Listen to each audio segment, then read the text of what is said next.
കൊറേ നാളായി മാഷ് നേരിട്ട് കണ്ടിട്ട്. ഇങ്ങനെയെങ്കിലും കാണാൻ പറ്റി. അതെ, മാഷിന്റെ കുറെ ആരാധകർ കേറുന്നുണ്ട്. സന്തോഷം. നമുക്ക് തുടങ്ങാം മാഷ്, സമയത്തിന് തന്നെ തുടങ്ങാം. Amrita ready start. എല്ലാവർക്കും എന്റെ നമസ്കാരം. വായനയുടെ പ്രാധാന്യത്തെക്കുറിച്ച് നമുക്കെല്ലാവർക്കും അറിയാം. ഓരോരുത്തരുടെയും ബുദ്ധിശക്തിയെ വളർത്താനും ചിന്താരീതിയെ മാറ്റിക്കുറിക്കുവാനും മാനസിക വളർച്ചയെ ഊർജ്ജപ്പെടുത്തുവാനും ഭാഷാ നൈപുണ്യത്തെ ഉയർത്തുവാനും വായന നമ്മെ സഹായിക്കുന്നു. വിവിധ പുസ്തകങ്ങളെ നമ്മളിലേക്ക് പരിചയപ്പെടുത്തുന്നതിനായി SNM ട്രെയിനിങ് കോളേജിലെ ലിറ്റററി ക്ലബ്ബും ലൈബ്രറി റീഡേഴ്സ് ഫോറവും സംയുക്തമായി സംഘടിപ്പിക്കുന്ന വ്യാഴാഴ്ച വായനാഴ്ച എന്ന പ്രതിവാര പുസ്തക നിരൂപണ വെബിനാറിലേക്ക് ഞാൻ ഏവരെയും ഹൃദയപൂർവ്വം സ്വാഗതം ചെയ്യുന്നു. സ്വാഗത പ്രസംഗത്തിനായി 1ാം വർഷ B.Ed വിദ്യാർത്ഥിനി ഹീര കൃഷ്ണയെ സ്വാഗതം ചെയ്യുന്നു.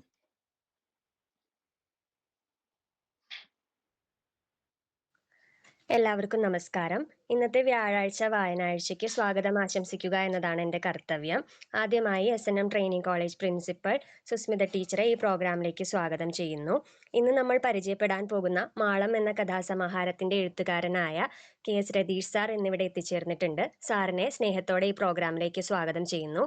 ഇന്നിവിടെ പുസ്തക നിരൂപണം നടത്തുന്നത് SNM ട്രെയിനിങ് കോളേജിലെ പൂർവ്വ വിദ്യാർത്ഥിയും നിലവിൽ UC കോളേജിലെ അധ്യാപികയുമായിട്ടുള്ള റാബിയ BVOR ആണ്. ടീച്ചറെ ഈ പ്രോഗ്രാമിലേക്ക് സ്നേഹപൂർവ്വം സ്വാഗതം ചെയ്യുന്നു. ഈ പ്രോഗ്രാമിന്റെ ടീച്ചർ കോർഡിനേറ്റേഴ്സ് ആയിട്ടുള്ള കൃഷ്ണകുമാർ മാഷിനെയും ഹീര ടീച്ചറിനെയും ഈ പ്രോഗ്രാമിലേക്ക് സ്വാഗതം ചെയ്യുന്നു. SNM ട്രെയിനിങ് കോളേജിലെ അധ്യാപകരെയും ഇന്ന് ഈ പരിപാടിയിൽ എത്തിച്ചേർന്നിരിക്കുന്ന എല്ലാവരെയും ഒറ്റവാക്കിൽ സ്വാഗതം ചെയ്തുകൊണ്ട് നിർത്തുന്നു. KS രതീഷ് സാറിന്റെ മാളം എന്ന കഥാസംഹാരം നിരൂപണം നടത്തുന്ന UC കോളേജ് ആലുവയിൽ അധ്യാപികയായ SNM ട്രെയിനിങ് കോളേജിന്റെ പൂർവ്വ വിദ്യാർത്ഥിയുമായ റാബിയ BVOR മാഡത്തിനെ ക്ഷണിച്ചുകൊള്ളുന്നു. റാബിയ BVOR മാഡം എന്നൊക്കെ പറഞ്ഞെന്നെ പേടിപ്പിക്കല്ലേട്ടാ. എല്ലാവർക്കും നമസ്കാരം. ഏറ്റവും സന്തോഷമുള്ള ഒരു കാര്യമാണ് നമ്മള് പഠിച്ചിറങ്ങിയ ഒരു സ്ഥലത്തേക്ക് എന്തെങ്കിലും ഒരു കാര്യത്തിനായിട്ട് നമ്മളിങ്ങനെ തിരിച്ചു ചെല്ലുക, ക്ഷണിക്കപ്പെട്ട് തിരിച്ചു ചെല്ലുക എന്നൊക്കെ പറയുന്നത്. അപ്പൊ അത്തരത്തിലുള്ള ഒരു സന്തോഷത്തിന്റെ മുഹൂർത്തത്തിലാണ് ഞാൻ. അതുപോലെ ഇപ്പോ നിലവിൽ മലയാളികളുടെ വായനയെ തൊട്ടുകൊണ്ടിരിക്കുന്ന ഒരു എഴുത്തുകാരന്റെ കൂടെ ഇരിക്കാൻ പറ്റി എന്നുള്ളതും വളരെ സന്തോഷമുള്ള ഒരു കാര്യമാണ്. രതീഷ് മാഷ് അത്രയ്ക്ക് എന്താ പറയാ, നമുക്ക് ഇഷ്ടപ്പെടുന്ന ഒരു വ്യക്തിത്വത്തിനുടമയാണ് അദ്ദേഹം. അദ്ദേഹത്തിന്റെ പുസ്തകം വാങ്ങിക്കാൻ വേണ്ടിയാണ് ആദ്യമായിട്ട് ഞാൻ നമ്പർ എടുത്ത് സേവ് ചെയ്യുന്നത്. പക്ഷെ പിന്നീട് ആളുടെ ഓരോ സ്റ്റാറ്റസുകൾ ഞാൻ കാണും വാട്സപ്പിൽ. അപ്പൊ ഒരു പച്ച മനുഷ്യനാണ്. എന്നുവെച്ചാൽ ഒരു എഴുത്തുകാരന്റെ യാതൊരു ആഡംബരങ്ങളും ഇല്ലാത്ത ഒരു പച്ച മനുഷ്യനാണ്. തിരിച്ചൊന്നും പറയാനോ തിരിച്ചങ്ങോട്ടേക്ക് സംസാരിക്കാനോ ഉള്ള നേരമില്ലാതെ വളരെ ചുരുക്കം പേരുടെ സ്റ്റാറ്റസുകൾ മാത്രമേ തൊട്ട് തുറന്നു നോക്കാറുള്ളൂ. അതിലൊരാളാണ് രതീഷ് സാർ. അപ്പോൾ സാറിന്റെ കൂടെ ഇവിടെ ഇരിക്കാൻ പറ്റിയതിൽ വളരെ സന്തോഷം. അതുപോലെ എൻ്റെ അധ്യാപകരായിട്ടുള്ള ലയ ടീച്ചർ, ഹീര ടീച്ചർ, ഏറ്റവും പ്രിയപ്പെട്ട കൃഷ്ണകുമാർ സാറ്, പിന്നെ സാറിന്റെയും എന്റെയും ക്ഷണം സ്വീകരിച്ചെത്തിയിരിക്കുന്ന ഒരുപാട് സുഹൃത്തുക്കളൊക്കെ ഉണ്ട് ഇവിടെ. അപ്പോൾ ഞാൻ ഇന്ന് നിങ്ങളെ പരിചയപ്പെടുത്താൻ പോകുന്നത് KS രതീഷിന്റെ മാളം എന്ന് പറയുന്ന പുസ്തകമാണ്. അപ്പോൾ അതിനു മുന്നോടിയായി ഇദ്ദേഹത്തിന്റെ തിരുവനന്തപുരം ജില്ലയിലാണ് ഇദ്ദേഹം താമസിക്കുന്നത്, അധ്യാപകനാണ്. അത്തരത്തിലുള്ള കാര്യങ്ങളൊക്കെ നിങ്ങൾക്ക് അറിയാമെന്ന് ഞാൻ വിചാരിക്കുന്നു. ഇതല്ലാതെ പാറ്റേൺ ലോക്ക്, ഞാവൽ തലാക്ക്, ബർശല്, കബ്രാളും കാശിനിട്ടും, പിന്നെ പെണ്ണ് ചത്തവന്റെ 17-ാം ദിവസം, അങ്ങനെ പറയുന്ന ഒരുപാട് പുസ്തകങ്ങൾ ഇദ്ദേഹത്തിൻ്റെതായിട്ടുണ്ട്. കഥാസമാഹാരങ്ങളാണ് ഇതിൽ. പെണ്ണ് ചത്തവന്റെ 17-ാം ദിവസവും മാളവുമാണ് ഞാൻ മേടിച്ച പുസ്തകങ്ങൾ. 2 പുസ്തകങ്ങളാണ് ഞാൻ ഒരുമിച്ച് വാങ്ങിയത്. അപ്പോൾ ഇതിൽ ഈ മാളം എന്ന് പറയുന്ന പുസ്തകത്തിൽ എൻ്റെ കൂടെ എൻ്റെ കീഴിൽ വൈഷ്ണവി എന്നൊരു കുട്ടി ഡിഗ്രിക്ക് റിസർച്ച് കൂടി ചെയ്യുന്നുണ്ട് എന്നുള്ളൊരു സന്തോഷം കൂടി ഞാൻ അറിയിക്കുന്നു. അതിലെ വിഷയം ഞാൻ ഒളിപ്പിച്ചു വെച്ചേക്കാണ് സാറേ. പതുക്കെ അതൊന്ന് പുറത്തേക്ക് വരുമ്പോ പറയാം. എന്നുവെച്ചാൽ ആ കുട്ടിക്കും ഇതിലേക്ക് ഇറങ്ങാനുള്ള ഒരു കൺഫ്യൂഷനും കാര്യങ്ങളൊക്കെ ആയിട്ട് ഇരിക്കുകയാണ്. അപ്പൊ ഞാൻ വിഷയം കൊടുത്തു. അപ്പൊ ആളടുത്ത ദിവസം സാമൂഹ്യം എഴുതി കൊണ്ടുവരാന്ന് പറഞ്ഞിട്ടുണ്ട്. അപ്പൊ അന്നേരം ഞാനത് നിങ്ങൾക്ക് മുന്നിൽ പ്രദർശിപ്പിക്കുന്നതാണ്. അപ്പൊ എന്തായാലും നമുക്ക് പുസ്തകത്തിലേക്ക് കടക്കാം. ഇതിലെ എല്ലാ കഥകളെയും എടുത്ത് വിശകലനം ചെയ്യാൻ ഞാൻ ഉദ്ദേശിക്കുന്നില്ല. ഈ പുസ്തകത്തിന്റെ പ്രത്യേകതകൾ എന്താണെന്ന് ഒറ്റ നോട്ടത്തിൽ പറഞ്ഞു പോവുകയാണ്. അതായത് നമ്മളിപ്പോ നിൽക്കുന്ന കാലത്ത് ഒരുപാട് എഴുത്തുകാര് നമുക്ക് പിന്നിലുണ്ട്, നമുക്ക് മുന്നിലുണ്ട്, നമ്മുടെ ചുറ്റുമുണ്ട്. അപ്പോ ഇങ്ങനെ ഒരുപാട് എഴുത്തുകാര് പല തരത്തിലുള്ള എഴുത്തുകൾ നമ്മുടെ മുന്നിലേക്ക് വെക്കുമ്പോൾ ആ സാധ്യതയിൽ ഉയർന്നു വരുന്ന വളരെ കുറച്ചു പേരേ ഉള്ളൂ. എല്ലാവരും അറിയുന്ന, വായിക്കുന്ന, ഇഷ്ടപ്പെടുന്ന വളരെ കുറച്ചു പേരേ ഉള്ളൂ. അപ്പോൾ ആഘോഷിക്കപ്പെടുന്നവരുണ്ട്, ഒരു ഒരു ഒരു തരത്തിൽ നോക്കിയാൽ ആഘോഷിക്കപ്പെടുന്നവരുണ്ട്, ചർച്ച ചെയ്യപ്പെടുന്നവരുണ്ട്, ഇതിനിടയിലൂടെ നടന്നു പോകുന്നവരുണ്ട്. ഇത്തരത്തിലുള്ള എഴുത്തുകാരൊക്കെ നിൽക്കുമ്പോൾ എന്തുകൊണ്ട് KS രതീഷിന്റെ പുസ്തകം എന്ന് ചോദിച്ചാൽ എനിക്ക് പറയാനുള്ള ഉത്തരം ഇതാണ്. അതായത് ഈ എഴുത്തുകളിൽ കൃത്രിമമായിട്ടുള്ള ഒന്നും തന്നെ ഇല്ല. കൃത്രിമമായിട്ടുള്ള ഒന്നും തന്നെ ഇല്ല. നമുക്കിങ്ങനെ വായിച്ചു പോകുമ്പോൾ ഓരോ കഥകളിലും ഓരോ മനുഷ്യരെയും നമ്മൾ എവിടെയൊക്കെയോ കണ്ടു മറന്നതല്ലേ എന്ന് നമുക്ക് തോന്നും. ഇത് ഞാൻ എഴുതാൻ വെച്ചതാണല്ലോ എന്ന് നമുക്ക് തോന്നും. ഞാൻ കണ്ടതാണല്ലോ എന്ന് നമുക്ക് തോന്നും. ഞാൻ കണ്ടുപോയതാണല്ലോ എന്ന് നമുക്ക് തോന്നും. അത്തരത്തിലുള്ള എഴുത്തുകളാണ് ഓരോ കഥകളിലും കടന്നു വരുന്നത്. 10 കഥകളാണ് ഇതിനകത്തുള്ളത്. മാളം, ബദറുത്താര, പാലം, ഇനിപ്പ്, മാരുതീയം, ഇലത്താളം, ചിരിക്കണ പെരയില് പാടണൊരു കട്ടില്, നിറം, പൊതവിട്ടൊണ്ട, നാട്യശാസ്ത്രം. ഇത്രയും കഥകളാണ് ഇതിനകത്തുള്ളത്. ഇതിനകത്ത് എനിക്ക് ഏറ്റവും കൂടുതൽ ഇഷ്ടപ്പെട്ടത് ബദറുത്താര എന്ന് പറഞ്ഞ കഥയാണ് ട്ടാ. ബദറുത്താര എന്ന് പറയുന്ന രണ്ടാമത്തെ കഥയാണ് എനിക്ക് ഏറ്റവും കൂടുതൽ ഇഷ്ടപ്പെട്ടത്. അതിനുള്ള കാരണം ഞാൻ പറയാം. ഇതിൽ ഈ പേര് മാളം എന്ന് പറയുന്ന പേര് വരുന്ന കഥ, അതെനിക്ക് തോന്നുന്നു അത് എഴുതണമെങ്കിൽ സാറിന് കുറച്ചുകൂടി ഒരു ധൈര്യം വേണമായിരുന്നു അല്ലെ? അത് എഴുതാൻ ഒരു അധ്യാപകനായിട്ടുള്ള, അല്ലെങ്കിൽ പുതിയ കാലത്തിലെ അധ്യാപകര് കുട്ടികളോടുള്ള പെരുമാറ്റം, അത് നമ്മൾ പലതരത്തിൽ ഇപ്പൊ കേൾക്കുന്നുണ്ട്, പത്രത്തിൽ കാണുന്നുണ്ട്, TV-യിൽ കാണുന്നുണ്ട്, വാർത്തകളിൽ വരുന്നുണ്ട് അല്ലെ? ഒരു ലൈംഗിക താല്പര്യത്തോടു കൂടി തന്റെ ക്ലാസ്സിലെ ഒരു വിദ്യാർത്ഥിനിയെ സമീപിക്കുക എന്ന് പറയുന്ന ആ ഒരു വലിയ പ്രശ്നത്തെ അവതരിപ്പിക്കുന്ന ഒരു കഥയാണ് ഈ മാളം എന്ന് പറയുന്ന കഥ. അവിടെ അവസാനം വരുമ്പോ ഒരു ചോദ്യം വരുന്നത്, ഇദ്ദേഹം അത് ചെയ്തതാണോ ഇല്ലയോ, സത്യത്തിൽ ഉള്ളതാണോ എന്നുള്ള ഒരു ക്വസ്റ്റ്യൻ. അതവിടെ തെളിയിക്കാതെ പോകുന്ന ഒന്നാണ്. പക്ഷെ ഈ കഥയിൽ 2 തരത്തിൽ സ്ത്രീകൾ വരുന്നുണ്ട്. ഒന്ന് ഈ പറയുന്ന ചൂഷണം ചെയ്യപ്പെടുന്ന ആ ഒരു വിദ്യാർത്ഥിനി. 2 ഈ സാറിന്റെ ഭാര്യയായിട്ട് വരുന്ന റിനി എന്ന് പറയുന്ന സ്ത്രീ. അതിൽ ഒന്ന് റിനി എന്ന് പറയുന്ന സ്ത്രീ വളരെ ശക്തയായ ഒരു കഥാപാത്രമായിട്ടാണ് വരുന്നത്. അതായത് ഈ വിദ്യാർത്ഥിനിയെ ഇദ്ദേഹം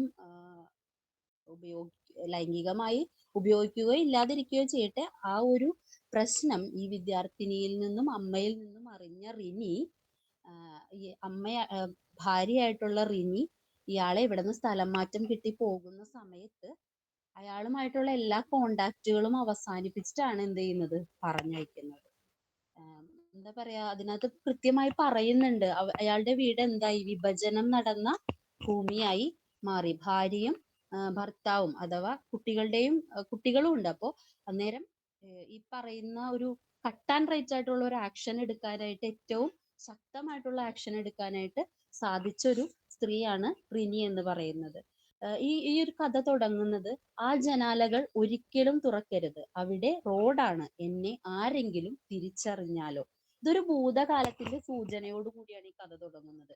അതായത് ഈ ആദ്യത്തെ ലൈനിൽ തന്നെ, ആദ്യത്തെ വരിയിൽ തന്നെ ഇവിടെ സൂചിപ്പിക്കുന്നുണ്ട് എന്താണ്, എന്തോ ഒരു കുറ്റം ചെയ്തിട്ടോ അല്ലെങ്കിൽ ആരും കാണാൻ പാടില്ലാത്ത എന്തോ ഒരു കാര്യം ചെയ്തിട്ട് പതുങ്ങിയിരിക്കുന്ന ഒരു വ്യക്തി അവിടെയുണ്ട് എന്നുള്ള ആ ഒരു സൂചന നൽകിക്കൊണ്ടാണ് ആ കഥ തുടങ്ങുന്നത്. പിന്നീട് അങ്ങോട്ടേക്ക് മാളം അന്വേഷിക്കേണ്ടി വന്നതിന്റെ കാരണം പാതിബോധത്തിൽ ഞാൻ പറഞ്ഞു, പിന്നെ തല കുനിച്ചിരുന്ന് കരഞ്ഞു. അവിടെ ഒരു കുറ്റബോധവും പിന്നെ എന്തുകൊണ്ടാണ് ഈ ഒളിച്ചിരിക്കലിന്റെ ആവശ്യം വരുന്നതെന്നും പറയുന്നുണ്ട്. അപ്പോൾ ഇയാൾക്ക് മുൻപേ തന്നെ ആ സ്കൂളിൽ നിന്ന് സ്ഥലം മാറി മറ്റൊരു സ്ഥലത്തേക്ക് ഇയാള് പോവുകയാണ്, പണിഷ്മെന്റ് ട്രാൻസ്ഫറോ എന്തോ ആയിട്ട് ഇയാള് പോവുകയാണ്. പക്ഷെ ഇയാൾക്ക് മുന്നേ അവിടെ ആരുണ്ട്, ഇതിനു മുൻപേ എത്തിയ വ്യക്തി അവിടെ ഉണ്ട്, സാമുവൽ സാർ അവിടെ ഉണ്ട്. ഇവർക്ക് രണ്ടുപേർക്കുമുള്ള ചിങ്കിടിയായിട്ട് ആരുണ്ട്, ലാസർ ഉണ്ട്. അപ്പോ ഈ സാമുവൽ സാർ എന്ന് പറയുന്നത് ഇദ്ദേഹത്തിനും റോയി എന്ന് പറയുന്ന ഈ അധ്യാപകൻ, രണ്ടാമത് പോകുന്ന നമ്മുടെ കഥയിലെ പ്രധാന കഥാപാത്രമായിട്ടുള്ള അധ്യാപകന് മുൻപേ ആ മാളത്തിൽ കയറിയ ഒരു വ്യക്തിയാണ്. അപ്പൊ അവിടെ 2 സൂചനയാണ്. ഒന്ന് വർത്തമാനവും, 2 ഭൂതകാലവും. ഈ ഭൂതകാലത്തിൽ എന്തുണ്ട്? ഈ പറയുന്ന ഈ പ്രവർത്തികളെല്ലാം തന്നെ അധ്യാപക വിദ്യാർത്ഥി ബന്ധത്തിലുള്ള ഈ പ്രശ്നങ്ങളെല്ലാം തന്നെ ഭൂതകാലം തുടങ്ങിയേ ഉണ്ട് എന്നുള്ളൊരു സൂചനയും അവിടെ തരുന്നുണ്ട്. അതുപോലെ ഷൂസ് അഴിച്ചു മാറ്റാൻ തുടങ്ങിയപ്പോഴാണ് ഞാനത് ശ്രദ്ധിച്ചത്. അയാൾ ചെരുപ്പുകൾ പുറത്തിട്ടിട്ടില്ല. വെളിച്ചങ്ങളെല്ലാം കെടുത്തിയിരിക്കുന്നു. ഈ മനുഷ്യൻ എന്നെക്കാൾ ആഴത്തിൽ ഒളിച്ചിരിക്കാൻ ആഗ്രഹിക്കുന്നുണ്ട് എന്ന് ആര് പറയുന്നുണ്ട്? ഈ പറയുന്ന റോയ് സാറ് പറയുന്നുണ്ട്. അപ്പോ ഇതും എന്താണ്? ഒളിച്ചിരിക്കാൻ അല്ലെങ്കിൽ സമൂഹത്തിൽ നിന്നും മാറി നിൽക്കാനായിട്ട് ആഗ്രഹിക്കുന്ന എന്തോ തെറ്റ് ചെയ്ത ഒരാളുടെ സൂചന തന്നെയാണ് തരുന്നത്. അതിനകത്ത് അതുപോലെ തന്നെ എന്നെ ഒരു ആകർഷിച്ച മറ്റൊരു വാക്കാണ്, വളരെ വേഗത്തിലാണ് അതെല്ലാം സംഭവിച്ചത്. മാന്യതയുടെ മാളത്തിൽ ആരും സുരക്ഷിതരല്ലല്ലോ. പിടിക്കപ്പെടുവോളം എല്ലാവരും നല്ലവരാണ്. ആരാണ് ആദ്യം പിടികൊടുക്കുക എന്ന മത്സരവും നീറ്റലും മാത്രമേ നമുക്കിടയിൽ ബാക്കിയുള്ളൂ. എല്ലാ മനുഷ്യരെയും കുറിച്ചാണ് പറയുന്നത്. ഒരു റോയ് സാറും ഒരു സാമുവൽ സാറും മാത്രമേ പിടിക്കപ്പെട്ടിട്ടുള്ളൂ. പക്ഷേ ലോകത്തുള്ള ഒട്ടുമിക്ക മനുഷ്യരും എന്തെങ്കിലുമൊക്കെ കാര്യങ്ങൾ എന്ത് ചെയ്യുന്നവരാണ്? ഒളിപ്പിക്കുന്നവരാണ്.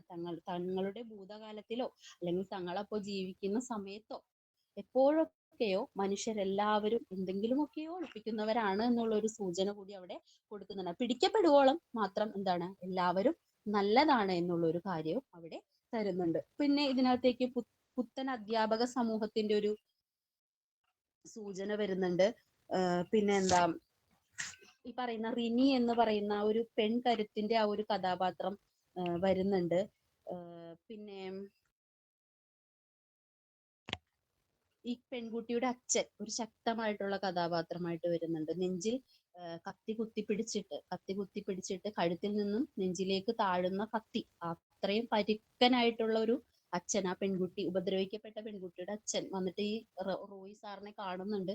അദ്ദേഹത്തോട് നാട് വിട്ടു പോകാനായിട്ട് ആജ്ഞാപിക്കുന്നുണ്ട്. മിണ്ടാതെ ഇവിടുന്ന് പോണം എന്ന് പറയുന്നുണ്ട്. അങ്ങനെ പിന്നീട് ആ റിനിയുടെ ആ ഒരു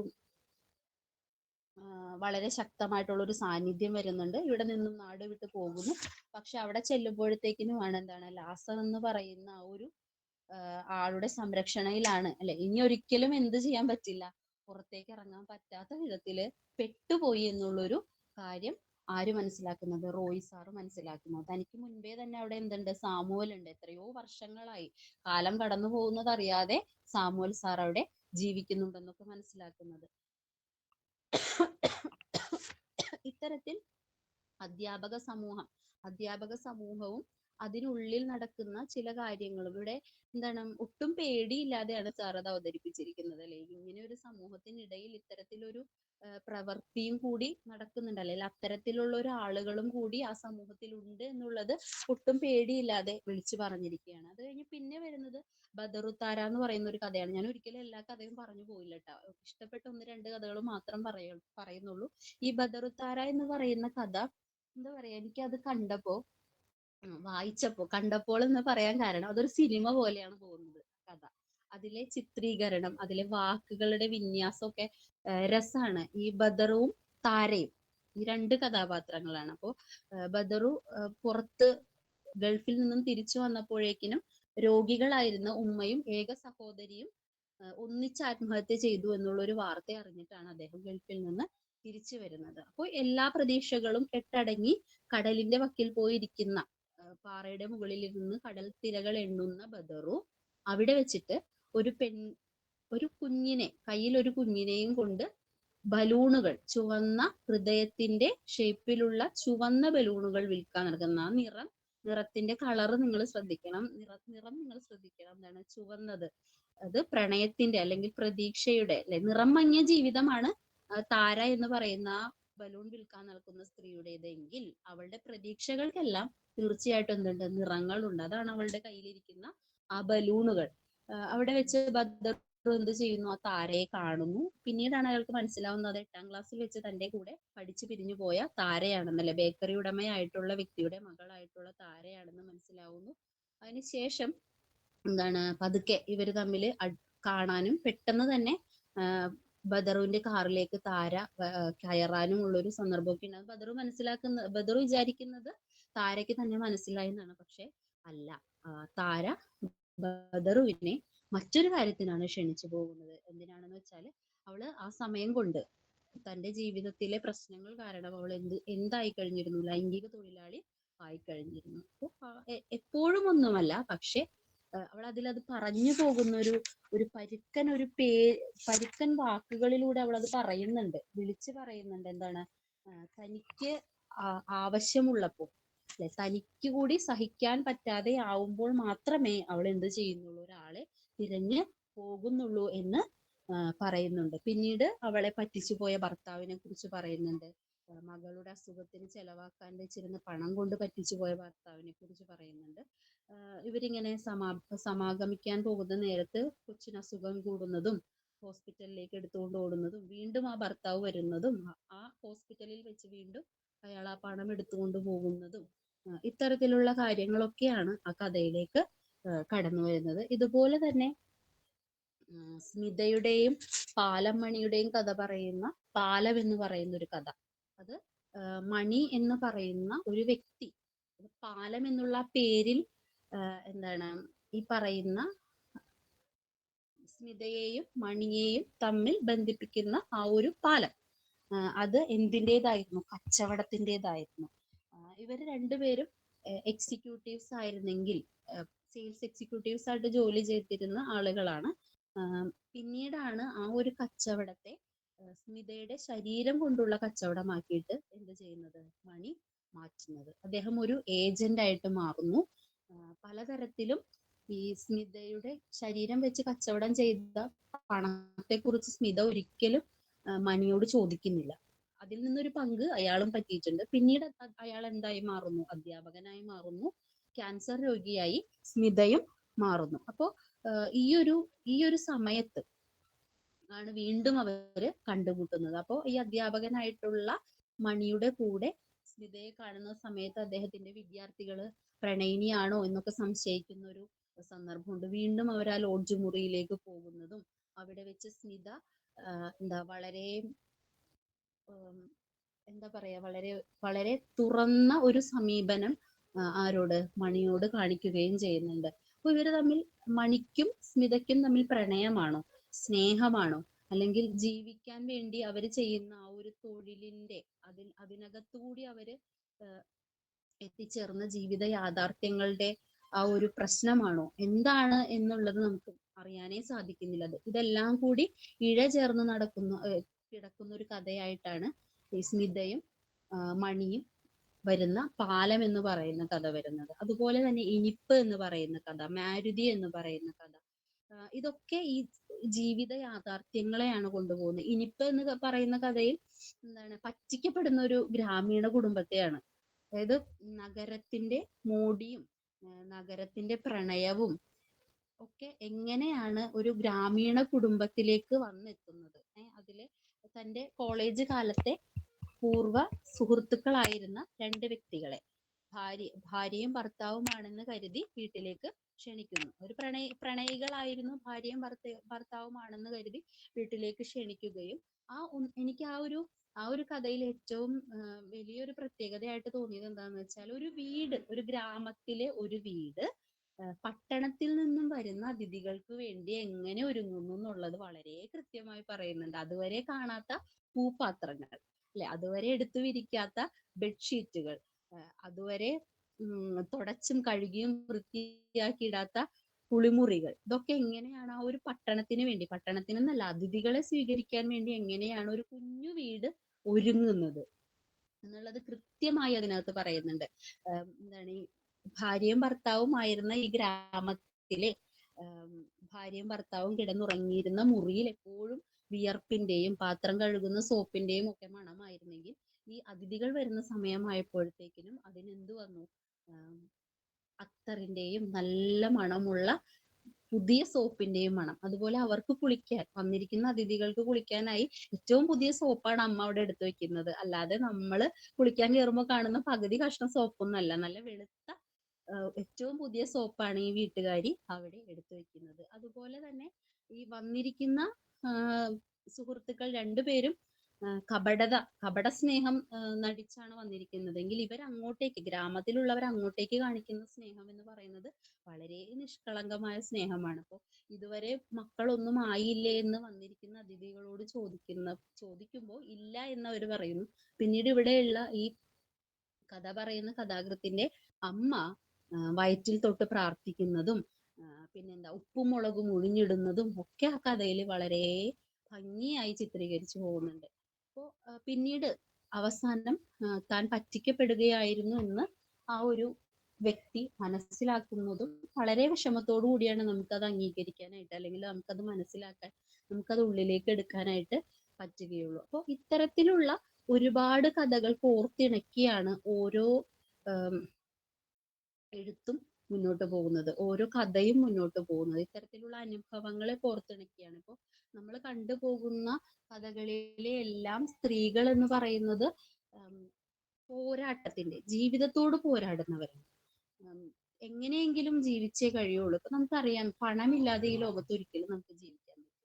ഈ പണം ഉണ്ടാക്കാനായിട്ട്, പെട്ടെന്ന് പണം കിട്ടാനായിട്ട് ഏറ്റവും നല്ലൊരു മാർഗമായിട്ടാണ് സ്മിത എന്തിനെ കാണുന്നത്? ശരീരത്തെ കാണുന്നത്. അതുപോലെ തന്നെ കുഞ്ഞിനും, രോഗം ബാധിച്ച കുഞ്ഞിനും, പിന്നെ അവൾക്കുള്ള ചെലവിനും വിശപ്പടക്കാനും ഒക്കെയുള്ള ഒരു മാർഗമായിട്ടാണ് താര എന്തിനെ കാണുന്നത്? അവളുടെ ശരീരത്തെ കാണുന്നത്.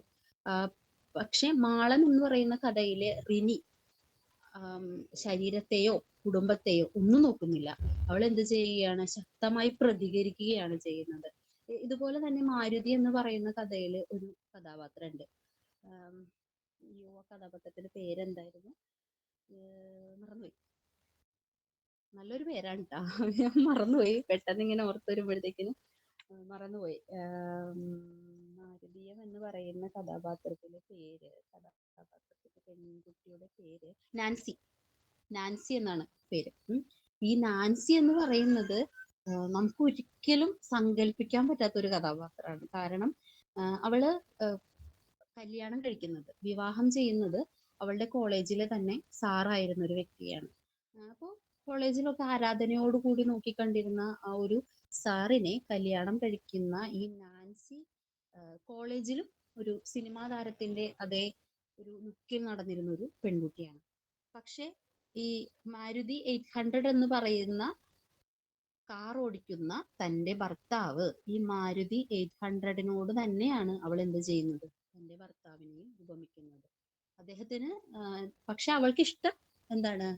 ഹോണ്ട സിറ്റിയാണ്. അതായത് വേഗതയും ചടുലതയും ഉള്ള ജീവിതവും ഇഷ്ടങ്ങളും പ്രണയവും ബാക്കിയുള്ള കാര്യങ്ങളും ഒക്കെയാണ് അവൾക്ക് ഇഷ്ടം. സെക്സ് ആണെങ്കിൽ പോലും അവൾക്ക് അങ്ങനെയാണ് അതിന് ഇഷ്ടം. പക്ഷേ അവൾക്ക് കിട്ടിയ ജീവിത പങ്കാളിയും, അത് കഴിഞ്ഞ് അവൾ എന്ത് ചെയ്യുന്നുണ്ട്? ഈ സാറിന്റെ വലങ്കൈ ആയിട്ടുള്ള, മാരുതി 800 ഓടിക്കുന്ന സാറിന്റെ വലങ്കൈ ആയിട്ടുള്ള ആളെയും പരീക്ഷിച്ച് നോക്കുന്നുണ്ട്. അവിടെയും അവൾ എന്ത് ചെയ്യുകയാണ്? സാറിനോട് തന്നെ അയാളെ ഉപമിച്ച് വിടുകയാണ് ചെയ്യുന്നത്. പിന്നീട് മരിച്ചു. ഈ നാൻസി ആ ഒരു കഥയില് മരിക്കുകയാണ് ചെയ്യുന്നത്. പക്ഷെ ഒരു പെണ്ണിന്റെ ഒരു ഭ്രാന്തമായ ചിന്തകളെയും പിന്നെന്താണ് ആവശ്യങ്ങളെയും ഒക്കെ വളരെ വ്യക്തമായി ആ ഒരു കഥയിലേക്ക് എടുത്തിടാനായിട്ട് എഴുത്തുകാരന് സാധിച്ചിട്ടുണ്ട്. അപ്പൊ ഇത്തരത്തിലുള്ള പലതരത്തിലുള്ള കഥകളും പറഞ്ഞു പോകുന്നതിലൂടെ ഒന്നിനെയും ഒളിപ്പിച്ചു വെക്കുന്നില്ല. ഒന്നിനെയും ജീവിതത്തിലെ എല്ലാ സാഹചര്യങ്ങളെയും കാണിക്കുന്നുണ്ട്. അസുഖത്തെ, ഗ്രാമത്തെ, ഒരു ഗ്രാമത്തിലുള്ള വീടിനെ, ഭാര്യയെ, ഭാര്യമാരുടെ സമീപനത്തെ, കുട്ടികളെ, രോഗത്തെ, അത് മാത്രമല്ല മദ്യപാനത്തെ, അതിലൂടെ കയറി വരുന്ന ഇഷ്ടങ്ങളെ, പിന്നെ എന്താണ് ജീവിതത്തിന്റെ പല തലങ്ങളെ, നമ്മൾ കണ്ടു പരിചയിച്ചു പോയ ജീവിതത്തിന്റെ പല തലങ്ങളെ എല്ലാത്തിനെയും ഇങ്ങനെ പറഞ്ഞ് പോകുന്നുണ്ട്. ഒന്നും എവിടെയും പറയാൻ മടിക്കുന്നില്ല എന്നുള്ളതാണ് മറ്റൊരു കാര്യം. അപ്പോ പരിമിതമായ അറിവിൽ നിന്ന്, പരിമിതമായ വായനയിൽ നിന്ന് ഇത്രയൊക്കെ ഞാൻ നിങ്ങൾക്ക് മുന്നിലേക്ക് വെക്കുകയാണ്. ഇനി ബാക്കിയുള്ള കഥകളിൽ എന്താണെന്ന് അറിയണമെങ്കിൽ നിങ്ങൾ എന്ത് ചെയ്യണം? പുസ്തകം തീർച്ചയായും വായിക്കണം. അതുപോലെ തന്നെ ഈ പെണ്ണ് ചത്തവന്റെ 17-ാം ദിവസം എന്ന് പറയുന്ന പുസ്തകം ഉണ്ടല്ലോ, അതും വായിക്കണം കേട്ടോ. ഞാൻ ആ ഒരു പേര് കണ്ടിട്ടാണ് ആ പുസ്തകം വായിച്ചത്. വാങ്ങിയത്. വാങ്ങാനുള്ള കാരണം അതാണ്. അപ്പൊ പെണ്ണ് ചത്താൽ 17ാമത്തെ ദിവസം എന്ത് സംഭവിക്കും? അപ്പൊ ഞാൻ അതിനെ മനസ്സിൽ നേരത്തെ കണക്കൂട്ടി വെച്ചിട്ടുണ്ടായിരുന്നു എന്ത് സംഭവിക്കുന്നുള്ളത്. അത് തന്നെയാണ് ആ കഥയിൽ സംഭവിച്ചത്. അപ്പൊ എന്താണ് സംഭവിച്ചതെന്ന് നിങ്ങൾ ആ പുസ്തകം വാങ്ങി വായിക്കുമ്പോൾ മനസ്സിലാവും ട്ടാ. അതുപോലെ ഈ ഒരു പുസ്തകത്തിന്റെ കവറ് എനിക്ക് വളരെയധികം ഇഷ്ടമായി. ഒരു മാളത്തിലേക്ക് കടക്കാൻ നിൽക്കുന്ന കീരി ഞാൻ ആദ്യം ഇതിനെ തൊരപ്പൻ എന്നാണ് വിചാരിച്ചിരുന്നത് കേട്ടോ. പക്ഷെ അല്ല, കീരിയാണത്. അത് ആ കഥയിൽ പറയുന്നുണ്ട്. കീരിയും കീരിത്തള്ളയും കുഞ്ഞും എന്ന് പറയുന്നുണ്ട്. അപ്പോൾ ഈ പുസ്തകത്തിന്റെ കവറും ഈ പുസ്തകത്തിനുള്ളിലെ ഉള്ള ആശയങ്ങളോട് ചേർന്ന് നിൽക്കുന്നതാണ്. അപ്പോൾ വിദ്യാർത്ഥികൾ, എന്നെ കേട്ടുകൊണ്ടിരിക്കുന്നവരെല്ലാവരും തന്നെ പുസ്തകം വാങ്ങി വായിക്കണമെന്ന് അഭ്യർത്ഥിക്കുന്നു. നന്ദി. താങ്ക് യു റാബിയ മാം, വളരെ നല്ലൊരു വായനാ അനുഭവം പങ്കുവച്ചതിന്. നമ്മോടൊപ്പം ഈ വായനാഴ്ചയിൽ എഴുത്തുകാരനായ KS രതീഷ് സാർ ചേർന്നിട്ടുണ്ട്. തിരുവനന്തപുരം ജില്ലയിലെ നെയ്യാർ ഡാം GHSSൽ ഹയർ സെക്കൻഡറി മലയാള വിഭാഗം അധ്യാപകനാണ് രതീഷ് സാർ. അദ്ദേഹത്തിന്റെ കഥകൾക്ക് ഒരുപാട് പുരസ്കാരങ്ങൾ ലഭിച്ചിട്ടുണ്ട്. ഏറ്റവും സ്നേഹത്തോടെ സാറിന് ഈ പരിപാടിയിലേക്ക് 2 വാക്ക് സംസാരിക്കുന്നതിനായി ക്ഷണിച്ചുകൊള്ളുന്നു. സന്തോഷം. ആദ്യം തന്നെ നമ്മുടെ ചേട്ടനായിട്ടുള്ള കൃഷ്ണകുമാർ, പിന്നെ ലയ ടീച്ചർ, പിന്നെ റാബിയ, കുറെ സുഹൃത്തുക്കളാണ് സംഘടിപ്പിക്കുക. പിന്നെ ഒരുപാട് സുഹൃത്തുക്കള് ഇതിനകത്ത് എന്ത് ചെയ്തിട്ടുണ്ട്, കയറിയിട്ടുണ്ട്. എല്ലാവർക്കും എൻ്റെ സന്തോഷം അറിയിക്കുന്നു. ഞാൻ ഇതിനെ കാണുന്നത് വേറൊരു തലത്തിലാണ്. 2 വർഷം അല്ലെങ്കിൽ 1 വർഷം BEd ചെയ്യുന്ന സമയത്ത് ഒരു ഓട്ടപ്പാച്ചില്ല അത് ലെസൺ പ്ലാൻ എഴുത്ത്, ഇതെഴുത്ത്, നിങ്ങളുടെ യൂണിഫോമിന്റെ സാരി, പിന്നെ ചാർട്ട്, ഇതെല്ലാം കൂടെ. ഇതിനിടയ്ക്ക് പലപ്പോഴും നഷ്ടപ്പെട്ടു പോകുന്നത് എന്താണെന്നറിയോ? ലോകത്തെ വായിക്കാൻ നഷ്ടപ്പെടുന്നുണ്ട്. ഇപ്പൊ ഇവിടെ നിങ്ങളുടെ ആ ടൈറ്റിൽ തന്നെ എനിക്ക് ഇഷ്ടപ്പെട്ടു. എന്താണ്? വ്യാഴാഴ്ച വായനാഴ്ച. അതിൽ ഒരു വലിയ അധ്യാപകൻ പറഞ്ഞിരിക്കുന്നു, വായനാഴ്ച എന്നൊക്കെ ഇച്ചിരി അതിരി കടന്നു പോയില്ലേന്ന്. ഞാൻ പറഞ്ഞു, വായിക്കുന്നതും ഇപ്പൊ സത്യത്തില് നമ്മുടെ സ്റ്റാഫ് റൂമുകളിലെ, ഞങ്ങളുടെ തലമുറ തന്നെ പറയാം, സ്റ്റാഫ് റൂമുകളില് ഒരിക്കൽ HNCയുടെ പബ്ലിഷർ ബുക്ക് കൊണ്ടുവന്നപ്പോ ഞാൻ നോക്കി, ഒരൊറ്റ മനുഷ്യൻ തിരിഞ്ഞു നോക്കിയിട്ടില്ല, ആരും എടുക്കണമെന്നില്ല. രസകരമായി അത് കഴിഞ്ഞപ്പോ ഒരു ചേച്ചി ഉണ്ണിയപ്പം കൊണ്ടുവന്നപ്പോ എന്റെ പൊന്നപ്പ അത് കംപ്ലീറ്റ് മേടിച്ച്. അപ്പൊ ഉണ്ണിയപ്പമാണോ പുസ്തകമാണോ വലുതെന്ന് ചോദിച്ചു കഴിഞ്ഞാല് ഞാനും ഉണ്ണിയപ്പം എന്നേ പറയത്തുള്ളൂ. കാരണം പുസ്തകത്തിന് ഇങ്ങനെ ഉണ്ണിയപ്പത്തിനെ കുറിച്ച് ഞാനും നിൽക്കുള്ളൂ. പക്ഷേ എന്തിന് അധ്യാപക വിദ്യാർത്ഥികൾ വായിക്കണം എന്നുള്ളത് വലിയ വിഷയമാണ്. ഇപ്പൊ രതീഷിനെ വായിക്കുന്നതല്ല, അതിനപ്പുറത്തേക്ക് ഈ അധ്യാപകരെടുക്കുന്ന ഈ ഒരു പ്രവൃത്തി ഞാൻ ഏറ്റവും ആദരവോടെ കാണുന്നുണ്ട്. മറ്റാരും വായിച്ചില്ലെങ്കിലും കുഴപ്പമില്ല, മറ്റാരും വായിച്ചില്ലെങ്കിലും ഈ നാട്ടിൽ ഒരു കുന്തം സംഭവിക്കാൻ പോകുന്നില്ല. നമ്മൾ ഈ അധ്യാപകർ വായിച്ചില്ലെങ്കിൽ വലിയ പ്രതിസന്ധിയാണ്. കാരണം ഈ വായന, ഇപ്പൊ ഞാൻ തന്നെ ഈ കഥ എഴുതിയതിനെ, മാളം എന്ന കഥ എഴുതിയതിന്റെ കാരണം പറയാം. മാളത്തിന്റെ കഥ എഴുതാൻ കാരണം, ഒരു സ്കൂളില് ഒരു അധ്യാപകൻ, എൻ്റെ സുഹൃത്താണേ, അവനൊരു പെൺകുട്ടിയോട് മോശമായിട്ട് പെരുമാറി. ഞാൻ നല്ല ആളാണെന്നൊന്നും പറയില്ല, പെരുമാറി. അവനെന്റെ ലൈഫ് മൊത്തം പോയി. പക്ഷെ എനിക്ക് അത് അവനെന്റെ സുഹൃത്താണ്. അവൻ തെറ്റ് ചെയ്തു എന്നുള്ളത് സത്യം. അവൻ പറഞ്ഞ പോലെ പറ്റിപ്പോയി, അവന്റെ ഫാമിലി പോയി, എല്ലാം പോയി. ഇപ്പൊ ഒരു സ്ഥലത്ത് ഒളിച്ച് ഒരു പണിഷ്മെന്റ് ട്രാൻസ്ഫർ പോലെ വേറൊരു സ്ഥലത്ത് ഒളിച്ച് ജോലി ചെയ്യാം. പക്ഷെ എനിക്ക് അവനെ ഉപേക്ഷിക്കാനൊന്നും പറ്റില്ല. അപ്പൊ ഞാൻ എപ്പോഴും കോണ്ടാക്ട് ഒക്കെ ഉണ്ട്. അപ്പൊ ഞാൻ ആലോചിച്ചു, സെയിം വൈബുകളും സെയിം താല്പര്യങ്ങളും ഒക്കെ ഉള്ള സാധാരണ മനുഷ്യരാണ് അധ്യാപകർ. ഇവരെങ്ങനാ ഇതിനെ മറികടക്കുക? എങ്ങനെ മറികടക്കും? ഈ ജെൻഡറൊക്കെ വിറ്റിട്ട് ഈ അടുത്തിടയ്ക്ക് ഏറ്റവും അവസാനമാണ് ഒരു ടീച്ചറും കുട്ടിയുമായിട്ടുള്ള, അധ്യാപികയും ക്ലാസ്സിലെ സ്റ്റുഡന്റുമായിട്ടുള്ള ചാറ്റ് അവരുടെ വീട്ടിൽ പിടിക്കുകയും വീട്ടില് അമ്മ സ്റ്റാഫ് റൂമിൽ വന്ന് ബഹളം ഉണ്ടാക്കിയൊക്കെ. അപ്പം ആർക്കും ഈ ജൈവിക വികാരങ്ങളിൽ നിന്ന് മനുഷ്യൻ മോചിതനൊന്നും അല്ല.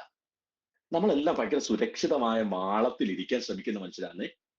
അത് പിടിക്കപ്പെടുന്നത് വരെ നമ്മളെല്ലാം മാന്യന്മാരാ. അപ്പൊ എനിക്കറിയാം, എനിക്ക് ഒരു ടെൻഡൻസി താല്പര്യമുണ്ട്, മറ്റുള്ളവരെ ആകർഷിക്കാനുള്ള ഒരു താല്പര്യം, അല്ലെങ്കിൽ ഇത്തരത്തിലുള്ളൊരു താല്പര്യങ്ങൾ കൂടുതലാണ്. അപ്പൊ ഞാൻ എങ്ങനാ ഇതൊന്ന് മറികടക്കുക? ഞാൻ മറികടക്കുന്നത് കരഞ്ഞു പോകാതിരിക്കാൻ കഥ എഴുതുന്ന ആളാ ഞാൻ. ഇപ്പം ഞാൻ എന്നോട് ഇങ്ങനെ ഒരു പ്രശ്നമുണ്ട് എന്ന് മാളം പോലൊരു കഥ എഴുതിയിട്ടാണ് ഞാൻ എൻ്റെ പ്രശ്നത്തെ അഡ്രസ് ചെയ്യുന്നത്. എനിക്ക് അത്യാവശ്യം ഭ്രാന്തികളുള്ള ആളാണ്. അപ്പൊ ഈ ഭ്രാന്തുകളെ ചികിത്സിക്കാനുള്ള എൻ്റെ ഒരു വഴിയാണ്, പ്രത്യേകിച്ച് ഇതിൽ അധ്യാപക വിദ്യാർത്ഥികൾ ഉള്ളത് കൊണ്ട് തന്നെ നമുക്കെല്ലാം ദൗർബല്യങ്ങളുണ്ട്. ഈ ദൗർബല്യങ്ങൾക്ക് ഏറ്റവും മികച്ച വഴി അതിനെ സർഗാത്മകമായിട്ട് പുറത്തുവിടുക എന്നുള്ളതാണ്. അതിന് ക്രിയേറ്റീവ് ആയിട്ടുള്ള അത് എഴുതണമെന്ന് മാത്രമല്ല, നിങ്ങൾക്ക് ചിത്രം വരയ്ക്കാം. നിങ്ങൾക്കിപ്പോ മറ്റുള്ളവരെ കൊല്ലാനായിട്ടൊക്കെ ഉള്ള ഒരു വാസന ഉണ്ടെങ്കിൽ നിങ്ങളുടെ കയ്യിൽ തോക്ക് തന്നാൽ നിങ്ങൾ ആരെങ്കിലും കൊല്ലും. അപ്പോൾ സ്വാഭാവികമായിട്ട് നിങ്ങൾ എന്താ ചെയ്യേണ്ടതാണ്? അതിനെ വരച്ചോ, പാടിയോ, ഫുട്ബോൾ കളിച്ചോ, കബഡി കളിച്ചോ, അല്ലെങ്കിൽ ഒന്ന് മരത്തിൽ കയറി നിലത്ത് വീണോ, എന്ത് ചെയ്യണം? ഇതിനെ ചാനലൈസ് ചെയ്യണം. നിങ്ങൾ ലിബിഡോ ഒക്കെ പഠിക്കുന്ന ആൾക്കാരാണ്. അപ്പം ഞാനിത് എഴുതുന്നതിന്റെ കാരണം എൻ്റെ ഉള്ളിലുള്ള തന്നെ അധമ വാസനകളെ, അല്ലെങ്കിൽ മറ്റുള്ളവർ കണ്ടാൽ അയ്യേ എന്ന് തോന്നുന്ന വാസനകളെ ചവിട്ടി പുറത്താക്കാനുള്ളൊരു മാർഗമാണ് എഴുത്ത് എന്നെ സംബന്ധിച്ച്. അത് സ്വയം ഒരു ട്രീറ്റ്മെന്റാണ്. എൻ്റെ ഭ്രാന്തിനുള്ള മുക്കൂട്ടാണ് സത്യത്തില് ഞാനിത് എഴുതുക. ഇനി മറ്റൊന്ന്, ഇത് എഴുതണം, എന്തുകൊണ്ട് ഇത് എഴുതണം എന്ന് പറഞ്ഞു കഴിഞ്ഞാല്, ഞാനിപ്പം ഇനിയിപ്പോ അടുത്ത 2-3 ആഴ്ചക്കുള്ള ഒരു കഥ വരും, ഫോക്സ് 40 എന്ന് പറഞ്ഞ ഒരു കഥ. ഞാൻ ഈ സ്കൂളിൽ കയറിയ കാലം മുതലേ അയ്യോ കൃഷ്ണേട്ട, സമയം എത്രയാണ്? ഇല്ല, കുഴപ്പമില്ല, എത്ര വേണമെങ്കിലും പറയാം, പറഞ്ഞോളൂ. അല്ലേ, ഇപ്പൊ എനിക്ക് എത്ര സമയം പറഞ്ഞു? 5 മിനിറ്റ് 2 മിനിറ്റ് എന്താ തന്നെ? ഞാനിപ്പം കുറച്ചായി തോന്നുന്നു അല്ലേ?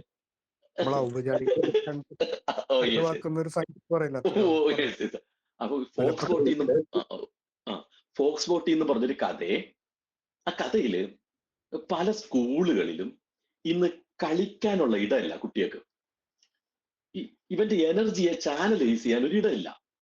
ആ കുട്ടി ക്ലാസ് മുറിയിൽ അഗ്രസീവായിട്ട് പെരുമാറും. അപ്പൊ ഈ അഗ്രസീവായിട്ട് പെരുമാറുന്നതിന്റെ കാരണം അധ്യാപകനായ ഞാനും നിങ്ങളും എന്ത് ചെയ്തിരിക്കണം? തിരിച്ചറിഞ്ഞിരിക്കണം. ഇവന്റെ സന്തോഷങ്ങൾ ഞാൻ ഈ അടുത്തിടയ്ക്ക് കണ്ടതാണ്.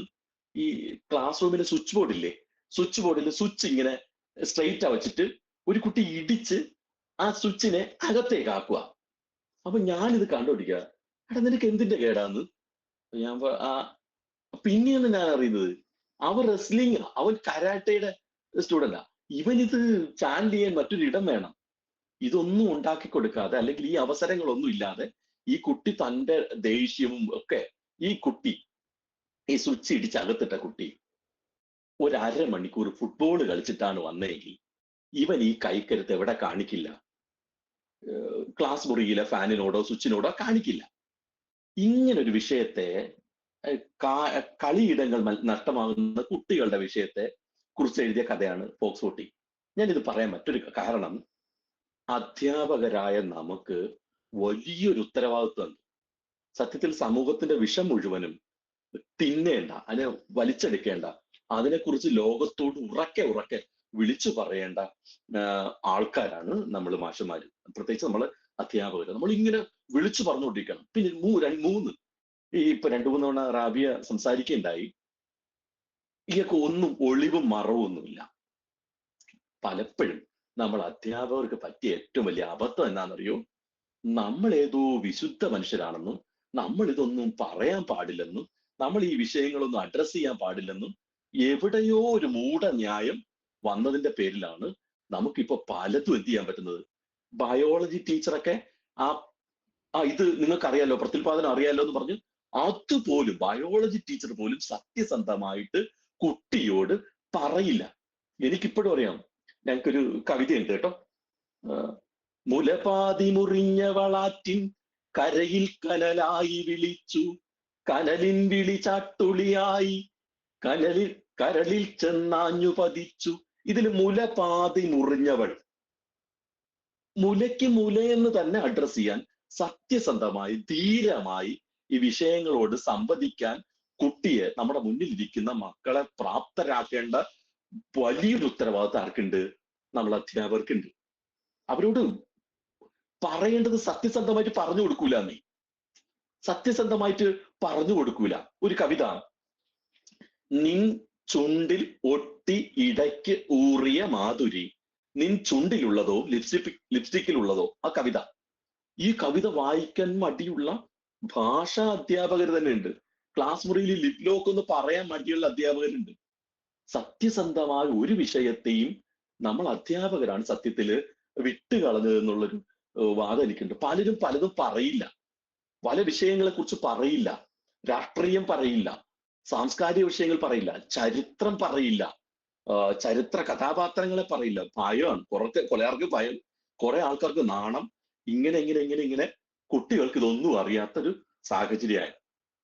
ഇനി മറ്റു ഒരു വലിയ കാര്യം, നമ്മുടെ മുന്നിലിരിക്കുന്ന കുട്ടിയോട് വാതോരാതെ നിറയെ വാക്കുകൾ കൊണ്ടും വാചകങ്ങൾ കൊണ്ടും ലോകത്തിന്റെ വിശാലമായ വിഷയങ്ങൾ കൊണ്ടും നിറയ്ക്കേണ്ട അല്ലെങ്കിൽ അവർക്ക് കൊടുക്കേണ്ട ഉത്തരവാദിത്വം നമുക്കുണ്ട്. അപ്പൊ നമ്മൾ അതിനുവേണ്ടി എഴുതണമെങ്കിൽ നമ്മൾ നിറയെ വായിക്കണം, അല്ലെ? ആ കുട്ടിയോട് ഏറ്റവും സത്യസന്ധമായി ഏറ്റവും ലളിതമായി സംസാരിക്കാൻ നമുക്ക് ശേഷിയുണ്ടാവും നമ്മൾ നിറയെ വായിക്കുകയും എഴുതുകയും ചെയ്യുമ്പോൾ. അപ്പോ ഏറ്റവും സന്തോഷത്തോടെ പ്രിയപ്പെട്ട അധ്യാപകരെ, നിങ്ങൾക്ക് വലിയൊരു സല്യൂട്ട് ഞാൻ സമർപ്പിക്കുകയാണ്. കാരണം ഇനി മറ്റൊരു കാര്യം കൂടെ ഞാൻ പറഞ്ഞിട്ട് ഇത് അവസാനിപ്പിക്കാം. ഞാന് BEd പോയ സമയത്ത് BEdന് പോയ സമയത്ത് എൻ്റെ ഒരു അനുഭവം കൂടെ അത് പറയാം. ഞാൻ അവിടെ ഒരു ബാറിൽ ജോലി ചെയ്തിട്ടാണ് BEd പഠിച്ചത്. ഞാൻ അവിടെ BEdന് പോയപ്പോൾ ഉണ്ടായ ഒരു അനുഭവം, അതിന് മുമ്പത്തെ ഒരു കാര്യം കൂടെ പറയാം.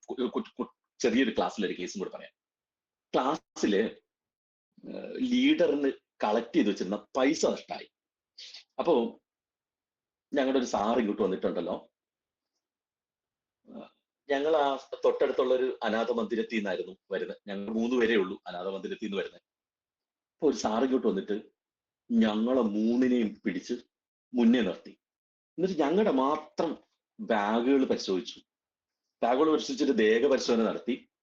എന്നിട്ട് ഞങ്ങളെ സ്റ്റാഫ് റൂമിൽ കൊണ്ടുപോയിട്ട് മുഴുവൻ ഞങ്ങളുടെയൊക്കെ ഡ്രസ്സ് അഴിച്ച് ഫുൾ, എന്താ പറഞ്ഞാല് ഈവൻ ചന്തിക്കുള്ളിൽ പോലും സാർ എന്ത് ചെയ്തു, പരിശോധിച്ചു. തിരിച്ച് ക്ലാസ് മുറിയിലേക്ക് വന്നപ്പോ മറ്റു 2 പേരും നല്ല വലിയ ചീത്തയും വിളിച്ചിട്ടാ വരുന്നത് ആ സാറുമാര്. ഞങ്ങൾ 3 പേരാ അന്ന് അനാഥ മന്ദിരത്തിൽ നിന്ന് ആ ക്ലാസ്സിലുള്ളത്. ഞാൻ ആലോചിച്ചു, എന്തുകൊണ്ട് ഞങ്ങളെ 3 പേരെ മാത്രം ഈ അധ്യാപകൻ പരിശോധിച്ചു? പിന്നെയാണ് എനിക്ക് മനസ്സിലായത്,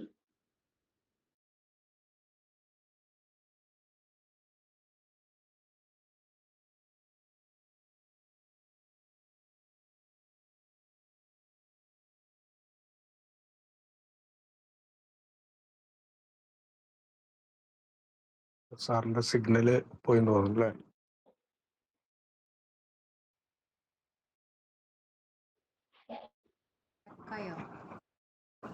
എന്തോ കേൾക്കാമോ പക്ഷേ?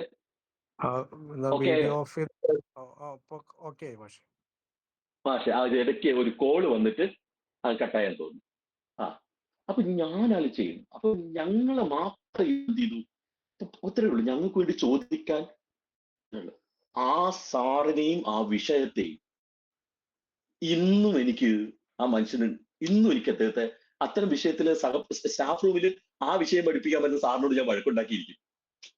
അതായത് ആ വിഷയം പഠിപ്പിക്കുന്ന സാറിനോട് ഞാൻ ഇന്നും വഴക്കാം സ്റ്റാഫ് റൂമിൽ. നോക്കൂ, ഒരു കുട്ടിയെ എത്ര വലിയ ട്രോമയിലേക്ക് സർക്കാർ അല്ലെങ്കിൽ വായിക്കാത്ത, എഴുതാത്ത, പാട്ടുപാടാത്ത ഒരു അധ്യാപകന് അല്ലെങ്കിൽ ആ കുട്ടിയുടെ മനസ്സ് മനസ്സിലാക്കാൻ കഴിയാത്ത ഒരു അധ്യാപകന് എത്ര വലിയ അപകടം വിതയ്ക്കാൻ കഴിയും എന്നുള്ളതാണ്. ഇന്ന് ഞാൻ ഏറ്റവും കൂടുതൽ വഴക്കുണ്ടാക്കുന്ന ആ ടീച്ചറിനോടാ. ആ ടീച്ചറാണെങ്കിൽ ഒരു ദുർബലേ, ഒരു പാവം. പക്ഷെ അവരെ വിഷയവും എന്റെ പണ്ടേ അനുഭവം വെച്ച് ഞാൻ ഇപ്പോഴും ആ ടീച്ചറിനോട് വഴക്കാണ്. ഒന്ന് ഓർത്തു നോക്കൂ, വായിക്കാത്തൊരു അധ്യാപകന് തന്റെ മുന്നിലിരിക്കുന്ന കുട്ടിയെ എത്ര മോശമായിട്ട് അല്ലെങ്കിൽ അവന്റെ ജീവിതത്തിൽ എത്ര വലിയ പരിക്കേൽപ്പിക്കാൻ കഴിയും. അതുകൊണ്ട് നിങ്ങൾ വായിക്കേണ്ടത് ആ ക്ലാസ് മുറിയിലിരിക്കുന്ന കുട്ടിക്ക് വേണ്ടിയും സൊസൈറ്റിക്കും വേണ്ടിയിട്ടായിരിക്കണം.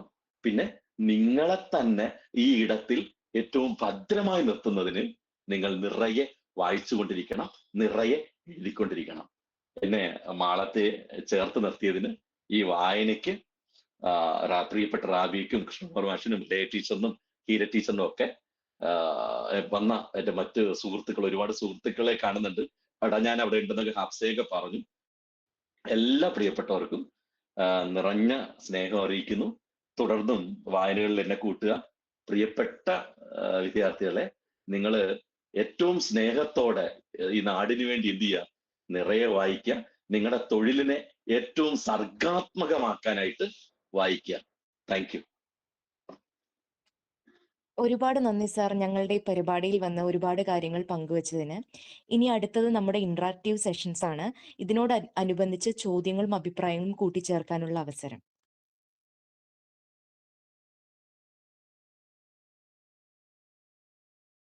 കുറെ പേര് ഹാൻഡ് റൈസ് ചെയ്തിട്ടുണ്ട്, അപ്പോൾ അൺമ്യൂട്ട് ചെയ്ത് സംസാരിക്കാവുന്നതാണ് കേട്ടോ.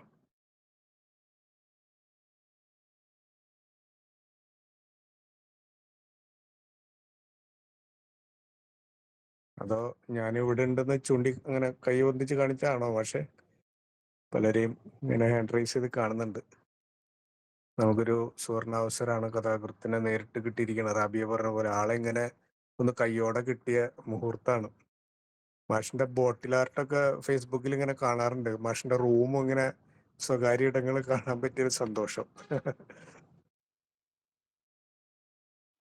അതെല്ലാം കൂട്ടുകാരി ചെയ്യുന്നതാണ്, അവളുടെ പരിപാടിയാണ്. ഓ ഗ്രേറ്റ്. നിറയെ എന്റെ ഒരു മുറിയാണത്. എല്ലാവർക്കും പരിചിതമായിട്ടുള്ള മുറിയാണ്. അവിടെ ഇരിക്കുന്ന കുപ്പികളിലൊക്കെ സാറിന്റെ പുസ്തകങ്ങളുടെ കവർ പേജുകളാണ്. അദ്ദേഹത്തിന്റെ ഭാര്യ ചെയ്യുന്നതാണ് അതൊക്കെ. ഇത് മാളം ചെയ്തതാണ്, മാളം കാണാവോ? ഓക്കെ.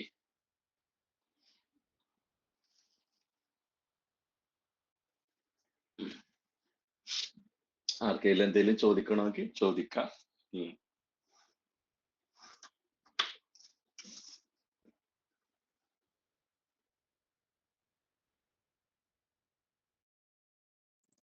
രതീഷ് മാഷെ നമസ്കാരം.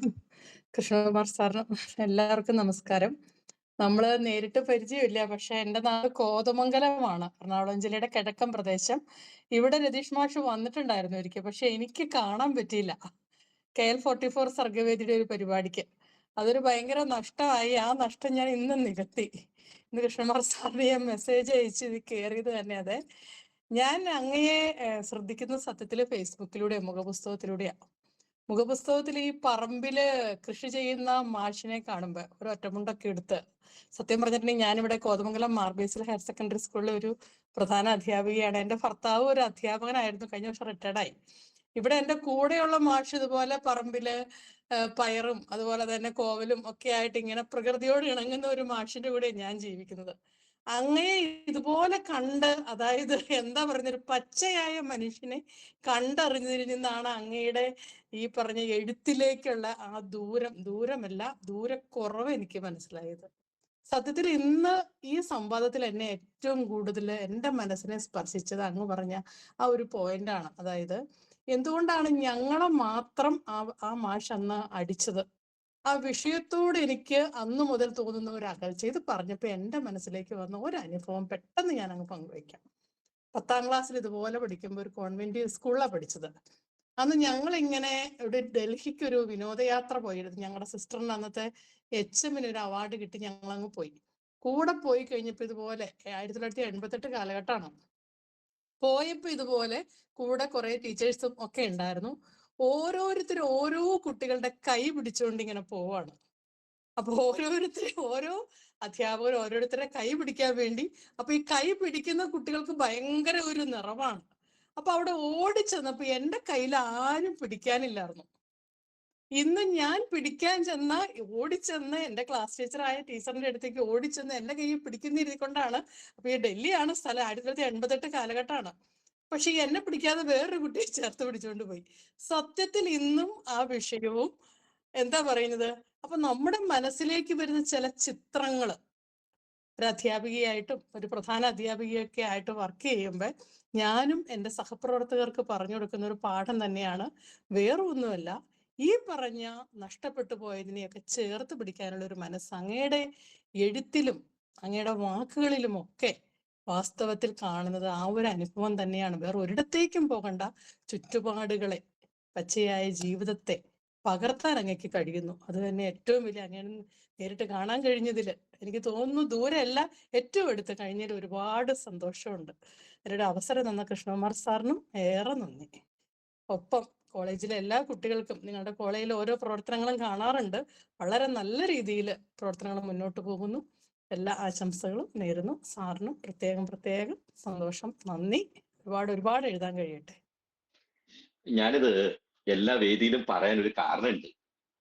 ഈ തീവ്രവാദികൾ പല മേഖലയിൽ നുഴഞ്ഞു കയറി എന്നൊക്കെ പറയില്ലേ, സത്യത്തിൽ ഒരു രാജ്യത്തെ നശിപ്പിക്കാൻ അവരുടെ അധ്യാപകർ കഴിയും. വളരെ ഈസി ആയിട്ട് എന്ത് ചെയ്യും, പെട്ടെന്ന് എന്ത് ചെയ്യാൻ പറ്റും. ഒരു സൊസൈറ്റിയൊക്കെ വളരെ ഈസി ആയിട്ട് ഈ അധ്യാപന മേഖലയിൽ നുഴഞ്ഞു കയറിയാൽ മതി. ഒന്ന് ഓർത്ത് നോക്കൂ, അവർക്ക് ഒരു സർവീസ് കാലഘട്ടം കൊണ്ട് അവർക്ക് ഒരു വലിയൊരു തലമുറ, വലിയൊരു സമൂഹത്തെ എന്ത് ചെയ്യാൻ പറ്റും, ഇല്ലായ്മ ചെയ്യാൻ പറ്റും. മറ്റേലൊക്കെ മാക്സിമം ഒരു 1000 മനുഷ്യരെയൊക്കെ കൊല്ലാൻ പറ്റും, അതിന്റെ അപ്പുറത്തൊന്നും കൊല്ലാൻ പറ്റില്ല. പക്ഷെ സാമൂഹ്യ വിപത്താക്കി മാറ്റാൻ പറ്റും. ഇതുകൊണ്ട് ഞാൻ പലയിടങ്ങളിൽ ഇത് പറയും. കാരണം നമ്മുടെ ഒരു നോട്ടം, ഈ അധ്യാപകരുടെ ഒരു നോട്ടം, ഒരു സ്പർശനം, ചിലപ്പോൾ ഒരു വാക്ക്, വായിൽ നിന്ന് തെറിച്ചു പോകുന്ന ഒരു വാക്ക്, അല്ലെ ഒരു, ഞാൻ പറഞ്ഞു, ഒരു സ്റ്റെയർ, ഒരു തുറിച്ചു നോട്ടം പോലും ഭയങ്കര വലിയ പോറല് കേൾപ്പിക്കും ഒരു കുട്ടിയുടെ വ്യക്തി ജീവിതത്തിൽ. ഭയങ്കര. അതുകൊണ്ട് ഞാനൊക്കെ ഷോർട്ട് ടെമ്പേർഡാ, പെട്ടെന്ന് ദേഷ്യം വരിക. ഈ പറമ്പിലൊക്കെ പോയി കളിക്കുന്നത് ആ പ്രാന്തൊക്കെ അവിടെ തീരട്ടെന്ന് വിചാരിച്ചിട്ടാണ്, അല്ലാതെ വേറെ കുഴപ്പമൊന്നുമില്ല. കുറെയൊക്കെ അവിടെ തീരും, പിന്നെ ഇച്ചിരി സ്വസ്ഥനായിട്ട് സ്കൂളിലേക്ക് പോവുക. അപ്പൊ അതിനു വേണ്ടിയിട്ടാണ്. എന്തായാലും വലിയ സന്തോഷം ടീച്ചറെ. ഓക്കെ. KL44 എനിക്ക് നല്ലൊരു അനുഭവമായിരുന്നു അവിടെ വന്നപ്പോൾ. അവര് ഇപ്പോഴും വിളിക്കും, പക്ഷെ എപ്പോഴും അങ്ങനെ പോകാനൊന്നും പറ്റൂലല്ലോ. കോളേജത്തിന് ഇനി മാർബേസ് സ്കൂളിലേക്ക് സ്വാഗതം. എന്തെങ്കിലും നമുക്കൊന്ന് കാണണം, സംവദിക്കണം. ഓക്കെ.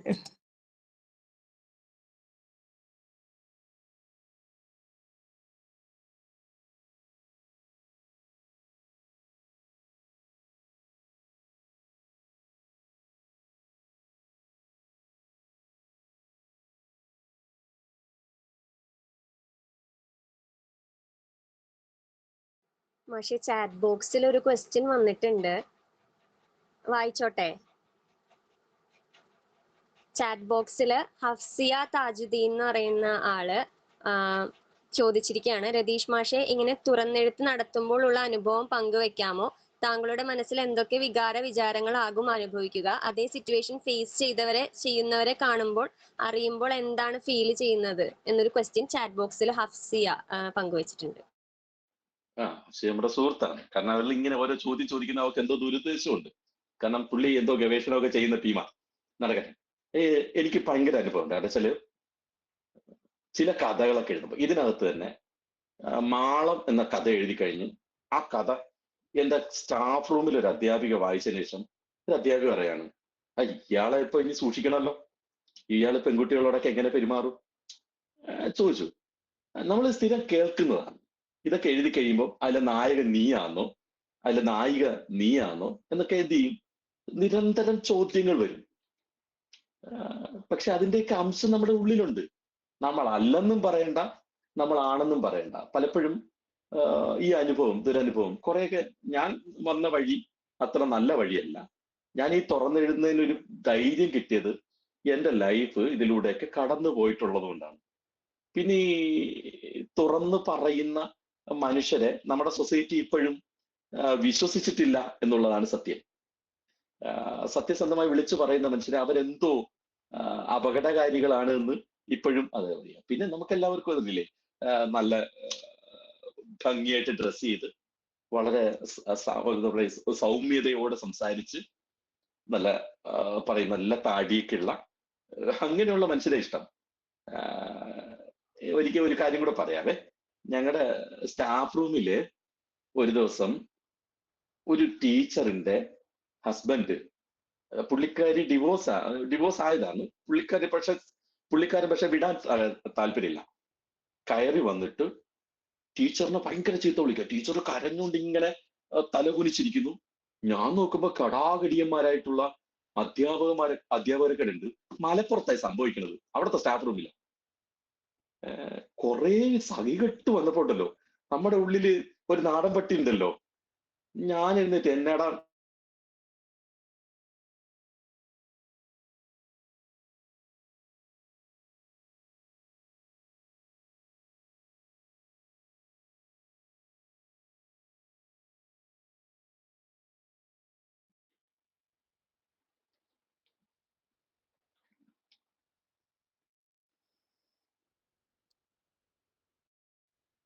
സാർ പറഞ്ഞത് ഒന്നും കൂടെ ആവർത്തിക്കാവോ? അവസരം ഞങ്ങൾക്ക് കേട്ടില്ല. ഞാൻ ഹലോ. പിന്നെ ഒന്നും പറഞ്ഞില്ല. ഞാൻ നെറ്റ് പോയ ശേഷം ഒന്നും പറഞ്ഞില്ല. ഓക്കെ. ഇവിടെ ഒരു ഇത് മുതൽ റിമോട്ട് ഏരിയ, ഇടയ്ക്ക് നെറ്റ് പോവും വരും, ഇതൊക്കെയാ പ്രശ്നം. അപ്പൊ ഞാൻ സ്റ്റാഫ് റൂമിൽ നിന്ന് എഴുന്നേറ്റിട്ട് നമ്മളെ ഈ നാട്ടുപുറത്തുകാരന്റെ സ്വഭാവം വെച്ചിട്ട്, അല്ലെങ്കിൽ നമ്മുടെ ഒരു നാടൻ പട്ടി, അല്ലെങ്കിൽ ഒരു സാധാരണ ഇത് വെച്ചിട്ട് ഞാൻ 2 ചീത്തയും വിളിച്ച് ഈ പുള്ളിയെ പിടിച്ചോണ്ട് അങ്ങോട്ട് പുറത്തു പോയി. പിന്നെ നോക്കുമ്പോ ഇദ്ദേഹത്തിന്റെ ഇയാൾ ഈ ഉടുപ്പിന്റെ പുറകിൽ ഈ ടീച്ചറിനെ വെട്ടാനുള്ള കത്തിയും കൊണ്ടായിരിക്കുന്നത്. അപ്പൊ ഒന്ന് ഓർത്ത് നോക്കണേ, നമുക്കെല്ലാം വളരെ നീറ്റായിട്ടിരിക്കുന്ന. ഞാൻ പിന്നെ ചോദിച്ചു, എന്റെ മാഷന്മാരെ നിങ്ങൾ എന്തെങ്കിലും എന്ത് എഴുന്നേറ്റ് പറയണ്ടേ, നിങ്ങളുടെ നാടല്ലേ എന്ന് പറയണ്ടേ. പിന്നെ ഇതൊക്കെ കഴിഞ്ഞ് സോൾവ് ആയി, പ്രശ്നമൊക്കെ പോയി, പുള്ളിക്കാരനെ ഒന്ന് പോലീസ് പിടിച്ചോണ്ട് എല്ലാം കഴിഞ്ഞു. പിന്നെ അവിടെ സംസാരം, ഇനി രതീഷിന്റെ അടുത്ത് സംസാരിക്കുമ്പോൾ സൂക്ഷിച്ചു വേണം. പുള്ളി കണ്ട ചാടി എഴുന്നേറ്റ് അടിക്കാനൊക്കെ പോയി, ചീത്തയൊക്കെ വിളിച്ചു.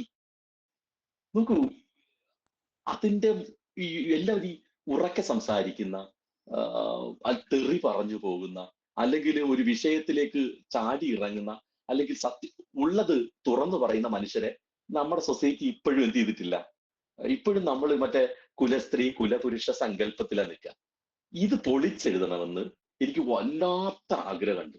കാരണം അങ്ങനെ ഒരു ഇമേജ് ഉണ്ടാക്കിയെടുത്തിട്ട് സത്യത്തിൽ നമ്മൾ നിർമ്മിക്കാൻ ശ്രമിക്കുന്നത് എന്താണെന്നറിയോ? വ്യാജ ബിംബങ്ങളെ അല്ലെങ്കിൽ കാപട്യത്തെയാ. ഈ ഇമേജിനെ ഒന്ന് പൊളിക്കണം എന്നൊരു താല്പര്യം വല്ലാതെ ഉള്ളത് കൊണ്ടാണ്. അങ്ങനെയുള്ളവരല്ല, ഇങ്ങനെയുള്ളവരാണ് മനുഷ്യർ. അല്ലെങ്കിൽ ഈ തുറന്നു പറയാൻ ശ്രമിക്കുക, ഉള്ളിലുള്ളത് പറയാതെ. എനിക്കിപ്പോ ഇതിനകത്തുള്ള ഒരു ആളോട് വളരെ പ്രണയമുണ്ട്, ടീച്ചറെ നല്ല ഇഷ്ടമുണ്ട്, അത് പറയാൻ പോലും മടിയാന്നേ. ഇപ്പം ഏറ്റവും ഒടുവില് ഞങ്ങളുടെ സ്കൂളിൽ ഒരു ടീച്ചർ വളരെ ഭംഗിയായിട്ട് ടീച്ചർ ഒരുങ്ങി വന്നു കേട്ടോ.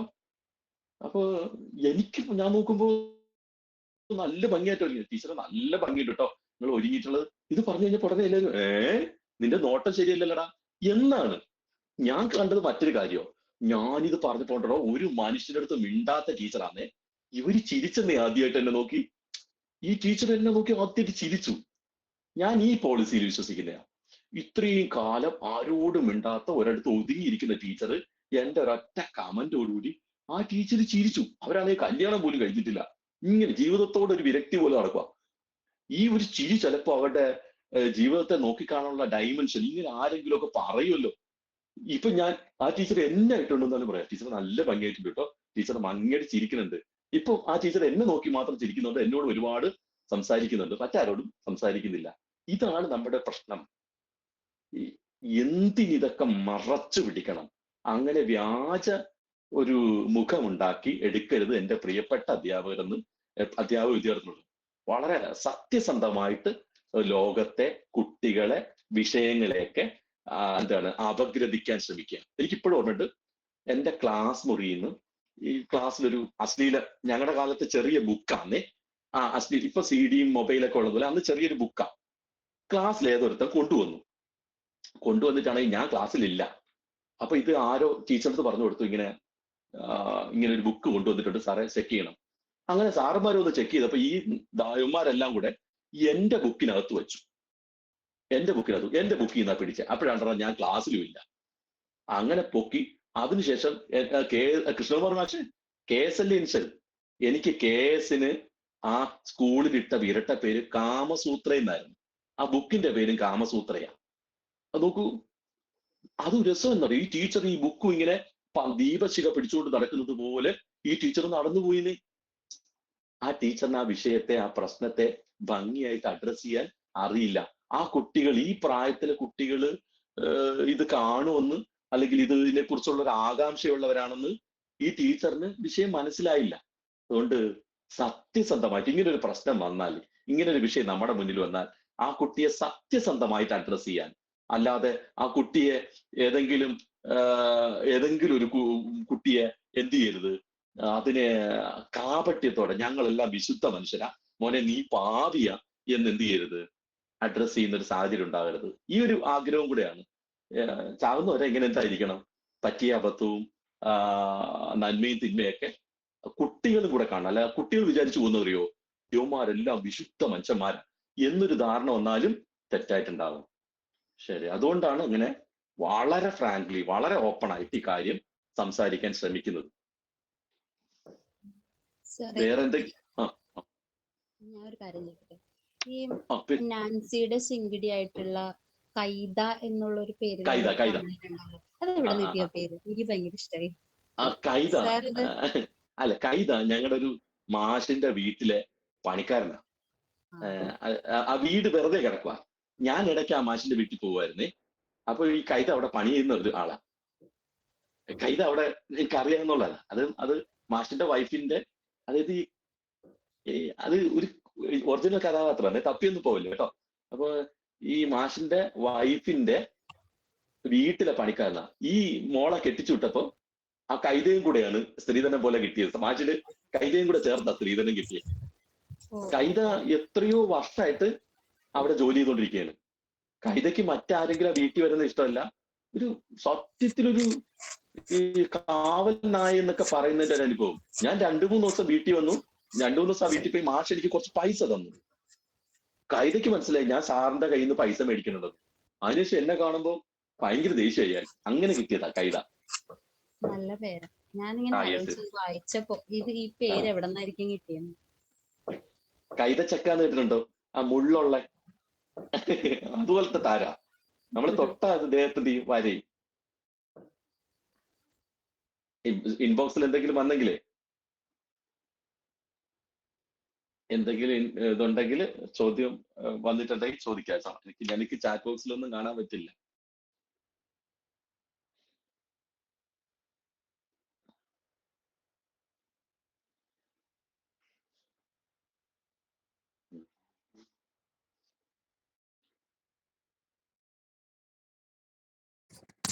റാബിയ, വളരെ മനോഹരമായിട്ടുള്ള ഒരു അവതരണമായിരുന്നു. പിന്നെ സാറേ ഒരു സെക്കൻഡ്. സാറേ രതീഷ് സാറിനോട് ഒരു ചോദ്യം. ഇപ്പൊ ഈ മാളം എന്നുള്ളൊരു പുസ്തകത്തില് ഒരു ടൈറ്റിൽ മാത്രം കുറച്ചൊരു ലെങ്തി ആയിട്ട് അതിലുണ്ടല്ലോ. അപ്പോ അത് ഒരെണ്ണം മാത്രം അങ്ങനെ വ്യത്യസ്തമായിട്ട് കൊടുക്കുന്നതിലല്ല. സാർ ഒന്ന് അൺമ്യൂട്ട്. ഒരു പേരിൽ എന്തിരിക്കുന്നു എന്നൊരു ചൊല്ലില്ലേ, അതുപോലെ ഈ പേര് ആ കഥയ്ക്ക് ചേരണം. ചിരിക്കണ പെരയില് പാടണ ഒരു കട്ടില്. ഞങ്ങളുടെ വീടിന്റെ തൊട്ടടുത്ത് ഒരു ഭാര്യയും ഭർത്താവും താമസിച്ചിട്ടുണ്ടായിരുന്നു.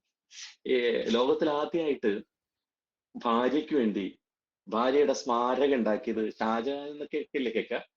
അപ്പൊ ഷാജഹാൻ വലിയ സെറ്റപ്പാണ്. പക്ഷെ കിണർ വെട്ടിയ ഭാര്യയുടെ പേരില്, അല്ലെങ്കിൽ കിണറിനും ഭാര്യയുടെ പേരിട്ട ഒരു കഥാപാത്രം ഇവിടെ ഉണ്ട്. ഞങ്ങളുടെ ഇവിടെ നല്ല വയസ്സായ മനുഷ്യരാ. ഇവർ രണ്ടും കൂടെ ആറ്റിലേക്ക് കുളിക്കാൻ പോകും. ആ സമയത്ത് ആറ്റിന്റെ കരയിരുന്ന് ചൂണ്ടയിടുന്ന എല്ലാവരെയും മനുഷ്യർ കല്ലെറിഞ്ഞ് ഓടിക്കും. ഭാര്യ ഇങ്ങനെ പൊന്നുപോലെ കൊണ്ട് നടക്കുന്ന ടീമാന്നേ. ഇവർ രണ്ടും വരുന്ന ഈ കാമുകന്മാർ ഇവർ രണ്ടും ഇങ്ങനെ വരുന്ന കാണുമ്പോൾ തന്നെ ഞങ്ങൾക്കൊക്കെ ചിരി വരും. പക്ഷെ ഭയങ്കര റൊമാൻറ്റിക്കാ. ഇങ്ങനെ ഭാര്യയും ഭർത്താവും കൂടെ ഈ പഞ്ചായത്തിൽ നിന്ന് കിണർ കിട്ടിയ സമയത്ത് രണ്ടുപേരും കൂടെ കിണർ വെട്ടാൻ ഇറങ്ങി. എന്നെ പറ്റിയെന്നറിയോ, ഭാര്യ മണ്ണ് വാരാൻ ഇറങ്ങിയ സമയത്ത് ഈ പിക്കാസ് ചെന്ന് വീണിട്ട് ഭാര്യ മരിച്ചുപോയി. എന്നിട്ട് ഈ മനുഷ്യൻ ഒറ്റയ്ക്ക് ഈ കിണർ പൂർത്തിയാക്കിയെന്നു. കിണർ പൂർത്തിയാക്കിയിട്ട് ആ കിണറിന് ഭാര്യയുടെ പേരൊക്കെ ഇട്ടു. അങ്ങനെ ആ മനുഷ്യൻ പാടുന്ന പാട്ടാണ്. ഒരു നാട്ടിൻപുറത്തുള്ള ഒരുപാട് പാട്ടുണ്ട്. പറയില്ലേ, ഇടികുടുങ്ങണ് അല്ലെങ്കിൽ ചിരിക്കണ പെരയില് പാടണ ഒരു കട്ടില്. അതൊരു വേറൊരു അശ്ലീല പാട്ടിന്റെ ബാക്കി ഭാഗമാണ്. അതായത് ഈ ഭാര്യയെ കെട്ടിപ്പിടിച്ചോണ്ടിരിക്കുന്ന സമയത്ത് പുള്ളിക്കാരി പാടുന്ന അതൊരു വേറൊരുണ്ട്, ചിരിക്കണ പെര, പാടണ കട്ടില്, റൊമാൻറ്റിക് ആയിട്ടുള്ള അത്രയും റൊമാൻസ് അനുഭവിക്കുമ്പോൾ മാത്രം ഉണ്ടാകുന്ന പാടണ കട്ടില്. ഒന്ന് ഓർത്ത് നോക്കിയാൽ മതി, നമുക്ക് മനസ്സിലാകും. കട്ടില്, പാടണ കട്ടില്, ചിരിക്കണ പെര. അങ്ങനെ പുള്ളി ഒരു പാട്ട് പാടും. ആ പാട്ടൊക്കെ ഞാൻ ഒളിച്ചിരുന്ന് കേട്ടിട്ടുണ്ട്. ഇത് അത് അങ്ങനെ കിട്ടിയതാ ടൈറ്റില്. സന്തോഷം സാറേ. ഇപ്പൊ എല്ലാം ഒരു ജീവിതഗന്ധിയായിട്ടുള്ള കഥകളാണ് കുറെയൊക്കെ നമ്മളെ അനുഭവങ്ങൾ അല്ലെ, പലരുടെയും അടുത്തറിയുന്ന ആൾക്കാരുടെയൊക്കെ ചേർന്ന് നിൽക്കുന്ന കഥകളും അല്ലെ എന്നെ സംബന്ധിച്ച സത്യസന്ധതയും. എന്നെ സംബന്ധിച്ചെന്ന് പറഞ്ഞാല് കഥ എന്നുള്ളത് പറയുന്നവർക്ക് നുണയാണ്, എഴുതുമ്പോ കഥയാണ്. അനുഭവിച്ചവന് മാത്രം അത് ജീവിതം. എന്തെങ്കിലും ജീവിതത്തിൽ തൊടാത്ത ഒരു കാര്യത്തിൽ തൊട്ട് കഥ എഴുതാനെ കൊണ്ട് പറ്റൂല. ഈ ഭാവനയിൽ നിന്ന് ഒരുപാട് മനുഷ്യരൊക്കെ നിർമ്മിച്ചെടുക്കുന്നുണ്ട്. എന്നെ എന്തെങ്കിലും എവിടെയെങ്കിലും ഒക്കെ തൊടാത്ത ഒന്നിനെ കുറിച്ച് എഴുതാൻ ഇന്നേ വരെ പറ്റിയിട്ടില്ല. മറ്റു പല മനുഷ്യർ എഴുതുന്നപ്പോൾ അസൂയ തോന്നിയിട്ടുണ്ട്. ഒരിത് അവരുടെ അല്ലാത്ത അനുഭവം. എനിക്ക് ഇവിടെ എന്തെങ്കിലുമൊക്കെ തൊട്ട സാധനം പറ്റുന്നുള്ളൂ, അത് മാത്രമേ എഴുതാൻ പറ്റുന്നുള്ളൂ. ശരി, താങ്ക് യു. സന്തോഷം സാർ.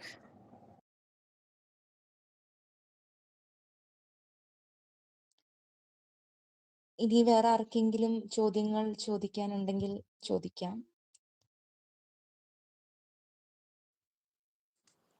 മാഷ് പറഞ്ഞു കേൾക്കാൻ പറ്റുന്നുണ്ടോ? കേൾക്കാൻ പറ്റുന്നുണ്ടോ?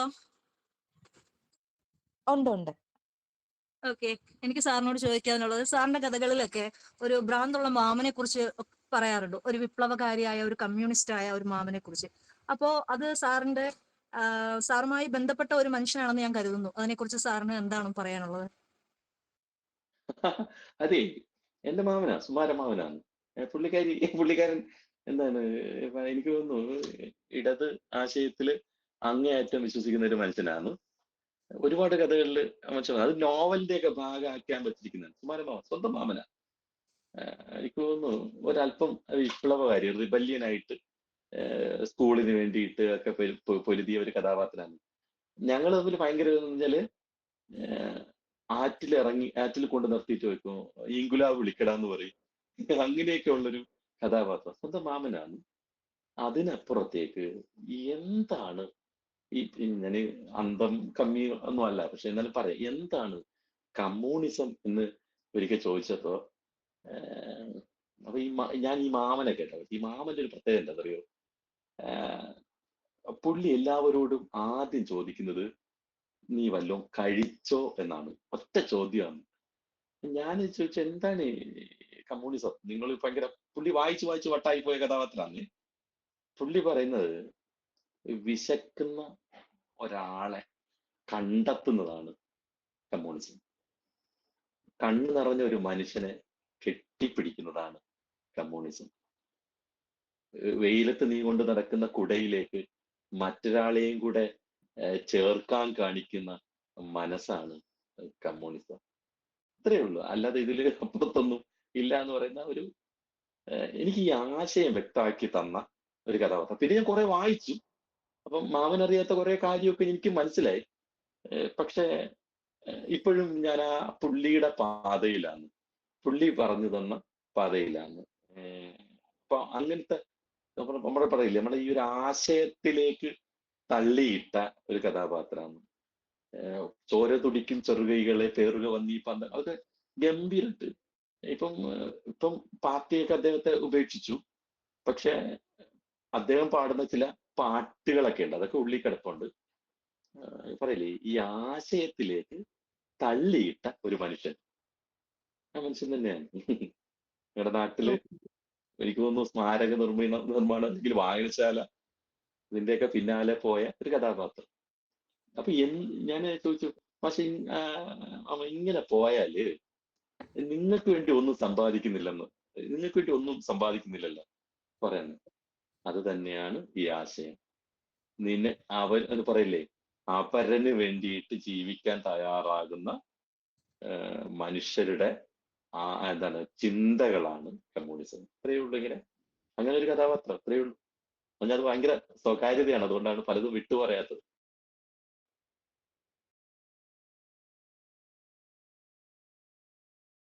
Yami, okay sir. എന്തോ എനിക്കത് എനിക്ക് തോന്നി സാറുമായി ബന്ധപ്പെട്ട ഒരാളാണെന്ന് തോന്നി. അപ്പൊ അത് അറിയാൻ ഒരു ആഗ്രഹം തോന്നി, അതുകൊണ്ട് ചോദിച്ചു. Correct. Okay sir, thank you.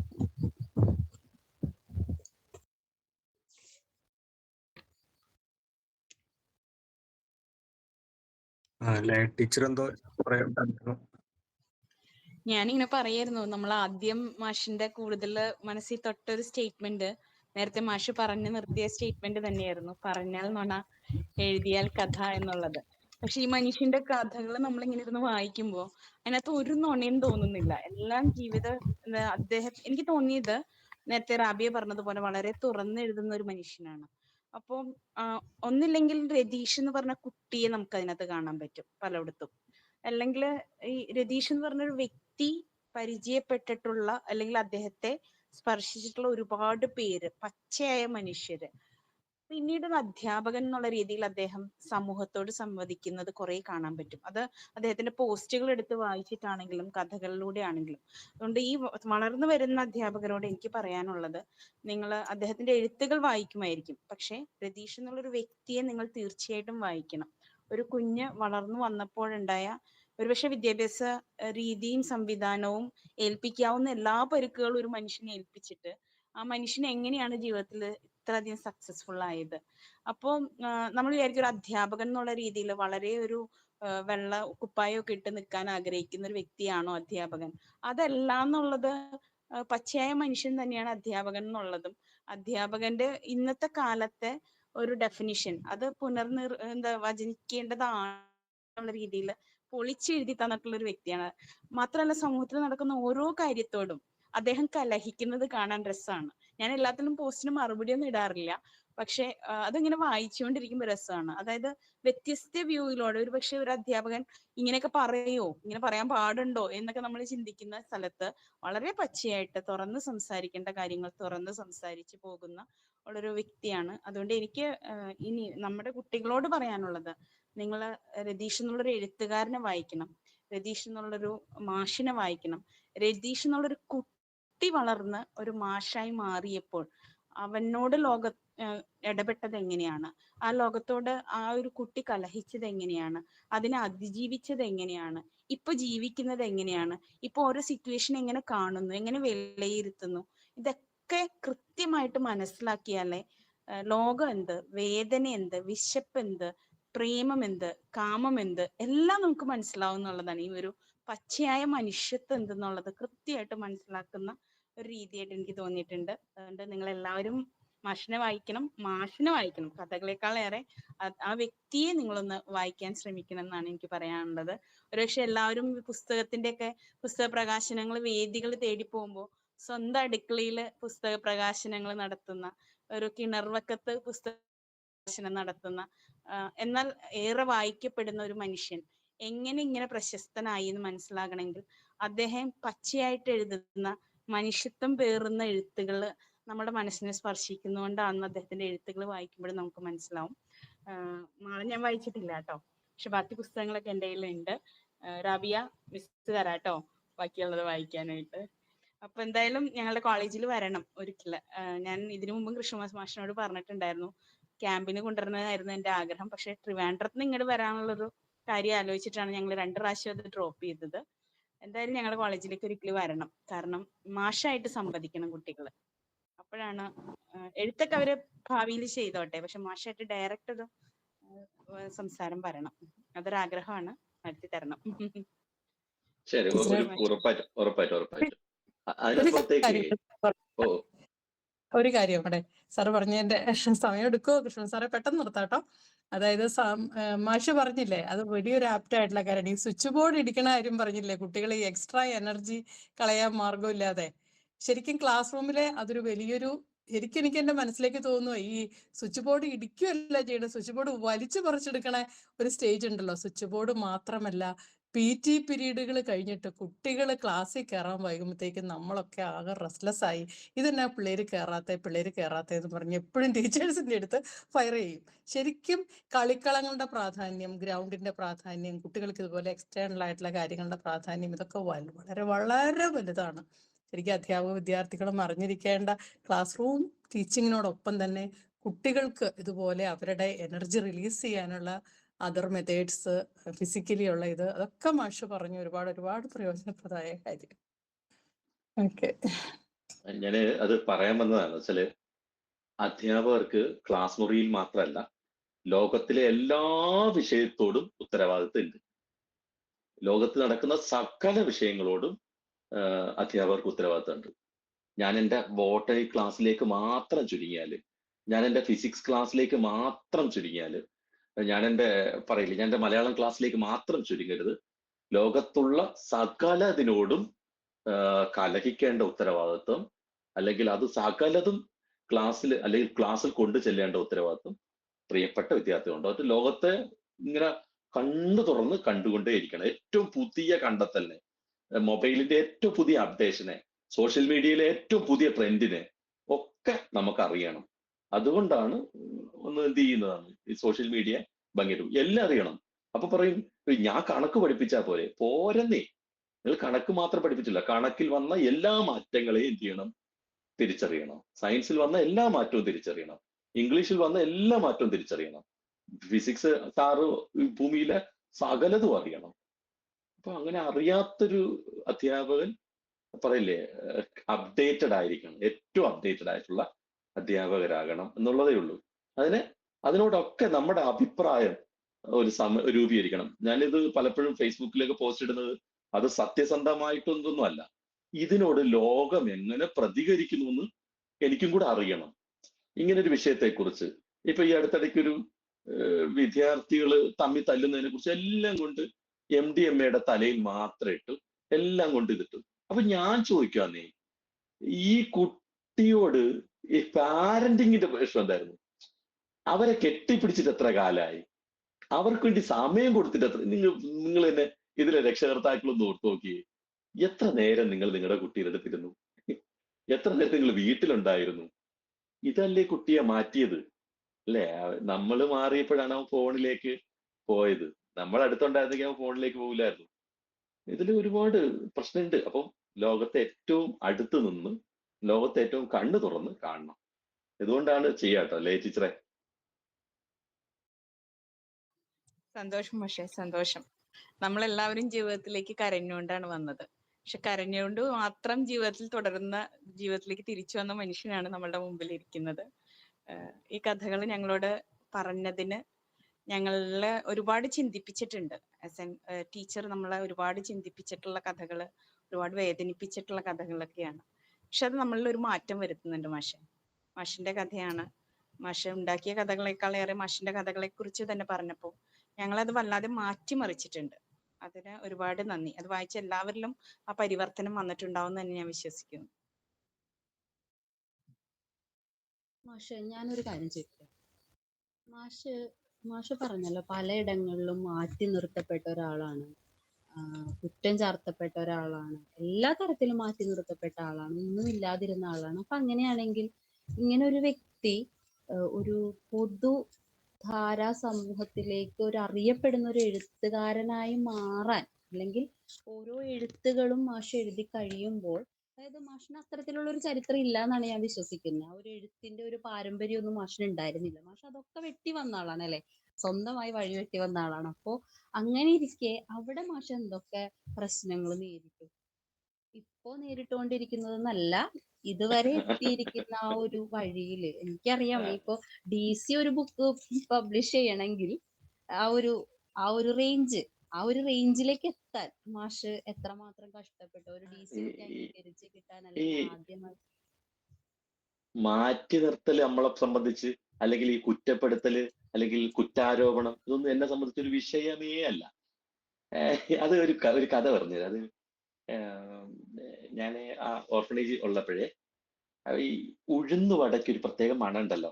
ഉഴുന്നുവടയ്ക്ക് ഞങ്ങളുടെ സ്ഥാപനത്തിന്റെ തൊട്ട് മതിലിനോട് ചേർന്ന് ഒരു ചായക്കടയാണേ. 10 മണിയാകുമ്പോൾ ഈ സാറ് എന്ത് ചെയ്യുന്നറിയോ, വാർഡൻ സാറ് പോയി ചായയും മേടിക്കും, ഉഴുന്നുവടയും മേടിക്കും. എനിക്കിതിന്റെ മണം ഉണ്ടല്ലോ, ഞാൻ അല്പം കൊതിയനും കൂടെയാണ്, ഇച്ചിരി ഭക്ഷണപ്രിയനും കൂടെയാണേ. അപ്പൊ ഇയാളെ കൊണ്ടുവന്നിട്ട് അവിടെ വച്ചിരുന്നു. ഏതോ ഒരുത്തൻ അതിൽ കടിച്ചു. എന്റെ കഷ്ടകാലത്തിന് ഞാൻ അതുവഴി പോയത്. 1-2 സാക്ഷിയും പറഞ്ഞു. ലവൻ കരിമൻ അതുവഴി പോയി. ഞാൻ ആടാ ഈ സാർ എന്നെ പിടിച്ചു, ഈ സാറിന്റെ കൈത്ത് ഈ വടയുടെ കുറെ ഭാഗം കടിച്ചിട്ടുണ്ട്. സത്യത്തിൽ എന്റെ മഞ്ഞപ്പല്ലിന്റെ കടിയല്ല അത്, എന്റെ കടി അങ്ങനെയല്ല. അത് ചായക്കകത്ത് ഇത് പോവുകയും ചെയ്തു. പുള്ളിയുടെ ദേഷ്യം മുഴുവൻ തീർത്തു. പുള്ളി ചൂട് ചായ എടുത്ത് എന്റെ ദേഹത്തൊക്കെ ഒഴിച്ചു. എന്നിട്ട് എന്നെ പിടിച്ച് അദ്ദേഹം ഇരിക്കുന്ന കസേരയുടെ അടിയിൽ ഇരുത്തിയിരുന്നു. ഏകദേശം ഒരു ഉച്ച വരെ ഇരുന്നു. അപ്പൊ അന്ന് ഉണ്ടാകാത്ത വേദനയൊന്നും ആ വേദനയൊന്നും ഇന്ന് ഒരൊറ്റ ഒരുത്തനും എന്നെ എന്ത് ചെയ്യാൻ പറ്റില്ല. ഇന്നിപ്പോ ഒരാൾ സ്ഥലത്ത് പോയി മാറ്റി നിർത്തുകയെന്ന് വെച്ചോ, ഞാൻ അതിനെയൊക്കെ തമാശയായിട്ട് കാണുള്ളൂ. അല്ലെങ്കിൽ ഒരാളൊരു കുറ്റം ആരോപിക്കുന്നു, ഞാൻ അതിനെയൊക്കെ വലിയ തമാശയായിട്ടേ കാണത്തുള്ളൂ. കാരണം ആ കുട്ടിക്ക് അപ്പുറത്തേക്ക് അതിന്റെ അപ്പുറത്തുള്ള വേദനയൊന്നും തരാൻ ഇന്നത്തെ ലോകത്തിൽ കഴിയില്ല. പിന്നെ ഞാൻ ജനിച്ചതും വളർന്നതും ഒറ്റ ഒരുത്തനും അറിഞ്ഞിട്ടില്ല, ഒരുത്തനും എന്നെ ബഹുമാനിച്ചിട്ടുമില്ല. ആ കാലഘട്ടത്തിൽ ഒരാൾ ബഹുമാനിച്ചിട്ടില്ല. അപ്പോ എനിക്കൊരു ആഗ്രഹമുണ്ട്, ചത്തുപോകുമ്പോ ഒരു കഥയുടെ പേരിൽ ഈ ലോകം മുഴുവൻ എന്നെ എന്ത് ചെയ്യണം, ഓർക്കണം. അത് ഒരു ആർത്തിയാണെന്നോ വാശിയാണെന്നോ. ഞാൻ ഇപ്പൊ 9ാമത്തെ പുസ്തകമാണേ. അപ്പൊ ആദ്യമൊക്കെ ഞാൻ ഈ പുസ്തകം കൃഷ്ണകുമാർ മാഷിനെ അറിയാം. ആദ്യമൊക്കെ ഞാൻ ഈ പുസ്തകം കൊണ്ട് ഓരോ പ്രസാധകർക്ക് പോകുമ്പോൾ എനിക്ക് കത്തയച്ച ആഴ്ചപ്പതിപ്പാരനുണ്ട്. നിങ്ങൾ ഇങ്ങനെ ഡെയിലി അല്ലെങ്കിൽ ആഴ്ചയിൽ ഓരോ കഥ അയച്ചാൽ ഇവിടെ എല്ലാ കഥയും കൂടെ കൊടുക്കാനില്ല, അതുകൊണ്ട് നിങ്ങൾ കഥ ഒന്ന് ചുരുക്കണമെന്ന് പറഞ്ഞ് കത്തയച്ചാൽ നിങ്ങൾക്ക് ആർക്കും അങ്ങനെ ഒരു അനുഭവം ഉണ്ടാവില്ല. എനിക്ക് ഇങ്ങോട്ടൊരു കത്തയച്ചു. ഞാനൊരു കാർഡ് അത് വെച്ചിട്ടുണ്ട് കയ്യിൽ. ഇപ്പൊ ഈ കഴിഞ്ഞ ഓണത്തിന് അദ്ദേഹത്തിന്റെ ഓണപ്പതിപ്പിൽ എന്റെ കഥ ചോദിച്ചു. നിങ്ങൾ ഇങ്ങോട്ട് കഥ അയക്കരുതെന്ന് പറഞ്ഞ ടീം അങ്ങോട്ട് എന്നോട് ചോദിക്കാണ്, മാഷ് ഒരു കഥ പറഞ്ഞ ഞങ്ങൾക്ക് കൊടുക്കാം, നമ്മള് ഭംഗിയായിട്ട് കൊടുക്കാം, മാഷ് പറയുന്ന ആളിനെ കൊണ്ട് വരപ്പിക്കാം. അവന് സൗകര്യം ഇല്ലെന്ന് പറഞ്ഞു. നമുക്കില്ലേ കഥയില്ല. ഇപ്പൊ പറയില്ലേ, ഇപ്പൊ അടുത്ത പുസ്തകത്തിന് പ്രസാധകൻ രതീഷ് മാഷെ ആ നോവലിങ് തരണേ എന്ന് ചോദിക്കുന്ന തരത്തിലേക്ക് വളർന്നത് നമ്മുടെ ഈ ഒരു വാശിയാണ്, ഒരു സ്ട്രഗിൾ ഉണ്ട്. ഞാൻ കണ്ടിന്യൂസ് ആയിട്ട് ഞാൻ തുടർച്ചയായിട്ട് കഥകൾ വായിക്കുന്നുണ്ട്. വേറൊന്നും കൊണ്ടല്ല, ചത്തുപോകുമ്പോ രതീഷിനെ ഒരു കഥയുടെ പേരിൽ ഓർത്തിരിക്കണം. അത് കാരൂരിന്റെ മരപ്പാവ് പോലെയോ ഉതുപ്പാന്റെ കിണർ പോലെയോ അല്ലെങ്കിൽ ഓവിയുടെ കടൽ തീരത്ത് പോലെയോ അങ്ങനെ ഒരു കഥയുടെ പേരിൽ ഇന്ന കഥ എഴുതിയ ആള്, ഇപ്പൊ തന്തക്കിണർ, അതാണ് എനിക്ക് ഇപ്പം ഒരു കോൺഫിഡൻറ്റ് തന്ന കഥ കുറെ ഉണ്ട് കേട്ടോ. മാളമൊക്കെ ഭയങ്കര ഇഷ്ടമാണ്. പിന്നെ ഈ മാറ്റി നിർത്തലുകൾ എന്നെ സംബന്ധിച്ചൊരു പ്രശ്നമല്ല. നമ്മളങ്ങ് കയറി നിൽക്കുക. ഇവിടെ ഈ ഭൂമി ആരുടെയും സ്വന്തമൊന്നുമല്ല, എഴുത്തിടം ആരുടെയും സ്വന്തമല്ല. പിന്നെ എന്താ അറിയോ, ഇപ്പൊ പലപ്പോഴും മാറ്റി നിർത്തുന്നതിന്റെ കാരണം നമ്മളിങ്ങനെയൊക്കെ വലിയ മാന്യന്മാരെന്നൊക്കെ തോന്നും എഴുത്തുകാരൊക്കെ. സത്യത്തിൽ നല്ല വലിയ ജാതി കോമരങ്ങളാണ്, വലിയ മതത്തിന്റെ താല്പര്യമുള്ളവരാണ്, അവനവന്റെ പ്രദേശത്തിന്റെ താല്പര്യമാണ്, ലൈംഗിക താല്പര്യത്തോടെ ചെയ്യുന്ന മനുഷ്യരുണ്ട്. ഒന്നും ഒരു വിഷയമല്ല. പിന്നെ മാറ്റി നിർത്തുന്നവർ ചെയ്യേണ്ട ഒരു വലിയൊരു കാര്യം, എന്റെ കഥ ചോദിച്ച് അവര് നാളെ എന്റെ പിന്നാലെ വരുന്ന ഒരു സ്വപ്നം കാണുക എന്നുള്ളതാണ്. ഞാൻ ആദ്യം കണ്ട സ്വപ്നം അതാണ്. അതായത് എന്നെ മാറ്റി നിർത്തിയപ്പോ ഞാൻ പറഞ്ഞു, നാളെ ഇവന്മാര് കഥ ചോദിച്ച് എന്ത് ചെയ്യും, എന്റെ അടുത്തേക്ക് വരും എന്നൊരു സ്വപ്നം കണ്ടു. അതിനുവേണ്ടി സ്വപ്നം കണ്ടിട്ട് അവിടെ ഇരുന്നില്ല, ഓരോ കഥയും പലതവണ മാറ്റി എഴുതിക്കൊണ്ടേയിരുന്നു. അതേ ഉള്ളൂ. പിന്നെ മാറ്റി നിർത്തുന്നതിനൊക്കെ അവർക്ക് മതിയായ ചില കാരണങ്ങളൊക്കെ കാണും. അതിനോടൊക്കെ കലഹിച്ചോണ്ടിരിക്കുക, അതിനെയൊക്കെ ചോദ്യം ചെയ്തുകൊണ്ടിരിക്കുക, അത്രയേ ഉള്ളൂ. ഇവരാരും കൊന്നൊന്നും കളയില്ല. ഇവനെ ഇങ്ങനെ മാറ്റി നിർത്താൻ പറ്റൂലല്ലോ എന്ന് അവർക്ക് തന്നെ നാണം തോന്നും. ഞാൻ ഒരു ആഴ്ചപ്പതിപ്പുണ്ട്, ഇന്നേ വരെ എനിക്ക് എൻ്റെ ഒരു കഥ അച്ചടിച്ചിട്ടില്ല, ഒരു മറുപടിയും തന്നിട്ടില്ല. ഞാനിപ്പോ എന്താ ചെയ്യുന്നതെന്ന് അറിയോ, എന്റെ കഥ എഴുതിയിട്ട് ഞാൻ അവർക്കാണ് ആദ്യം അയക്കുന്നത്. എനിക്കറിയാം അവരാ കഥ എടുക്കൂല, അവരെടുക്കൂല. എന്നിട്ട് അടുത്താർക്ക് അയക്കും. വേറൊരു പതിപ്പിൽ ഇത് അച്ചടിച്ചു വരുമ്പോ ഞാൻ മനസ്സിൽ കാണുന്നത് തന്നെ, വേറൊരു പതിപ്പിൽ ഈ കഥ അച്ചടിച്ചു വരുമ്പോ ഇല്ല, എഡിറ്റർ നെഞ്ചുകൊണ്ട് എന്ത് ചെയ്യുന്നു, ഒരുങ്ങുന്നതായിട്ട് തോന്നണം എനിക്ക്. അതിന് ഞാൻ എന്നാ ചെയ്യുന്നറിയോ, ആ കഥ ഭൂമിയിലുള്ള സകല മനുഷ്യനെ കൊണ്ട് എന്ത് ചെയ്യും, വായിപ്പിക്കും. ഇതാണ് നമ്മുടെ ഒരു പോളിസി. ആ എഡിറ്റർ ആ ഉള്ളിൽ എന്ത് ചെയ്യണം, ഈ കഥ ഇവന്റെ കഥ ഇനി എങ്ങനെ അച്ചടിക്കാതിരിക്കുമെന്ന് തോന്നണം. അച്ചടിക്കാനും പറ്റില്ല, മധുരിച്ചിട്ട് തുപ്പാനും വയ്യ, കഴിച്ചിട്ട് ഇറക്കാനും വയ്യ. എന്നത്തെ അവസ്ഥയിൽ ആ മനുഷ്യനെ അനുഭവിക്കണം എന്നുള്ള ഒരു രീതിയിലാണ് നമ്മൾ ഒരു ഇത്തിരി പകയോടൊക്കെ ചെയ്യണമെന്ന്, ജീവിതത്തോട് ഒരല്പ വാശിയൊക്കെ ഉണ്ടാവണമെന്ന്.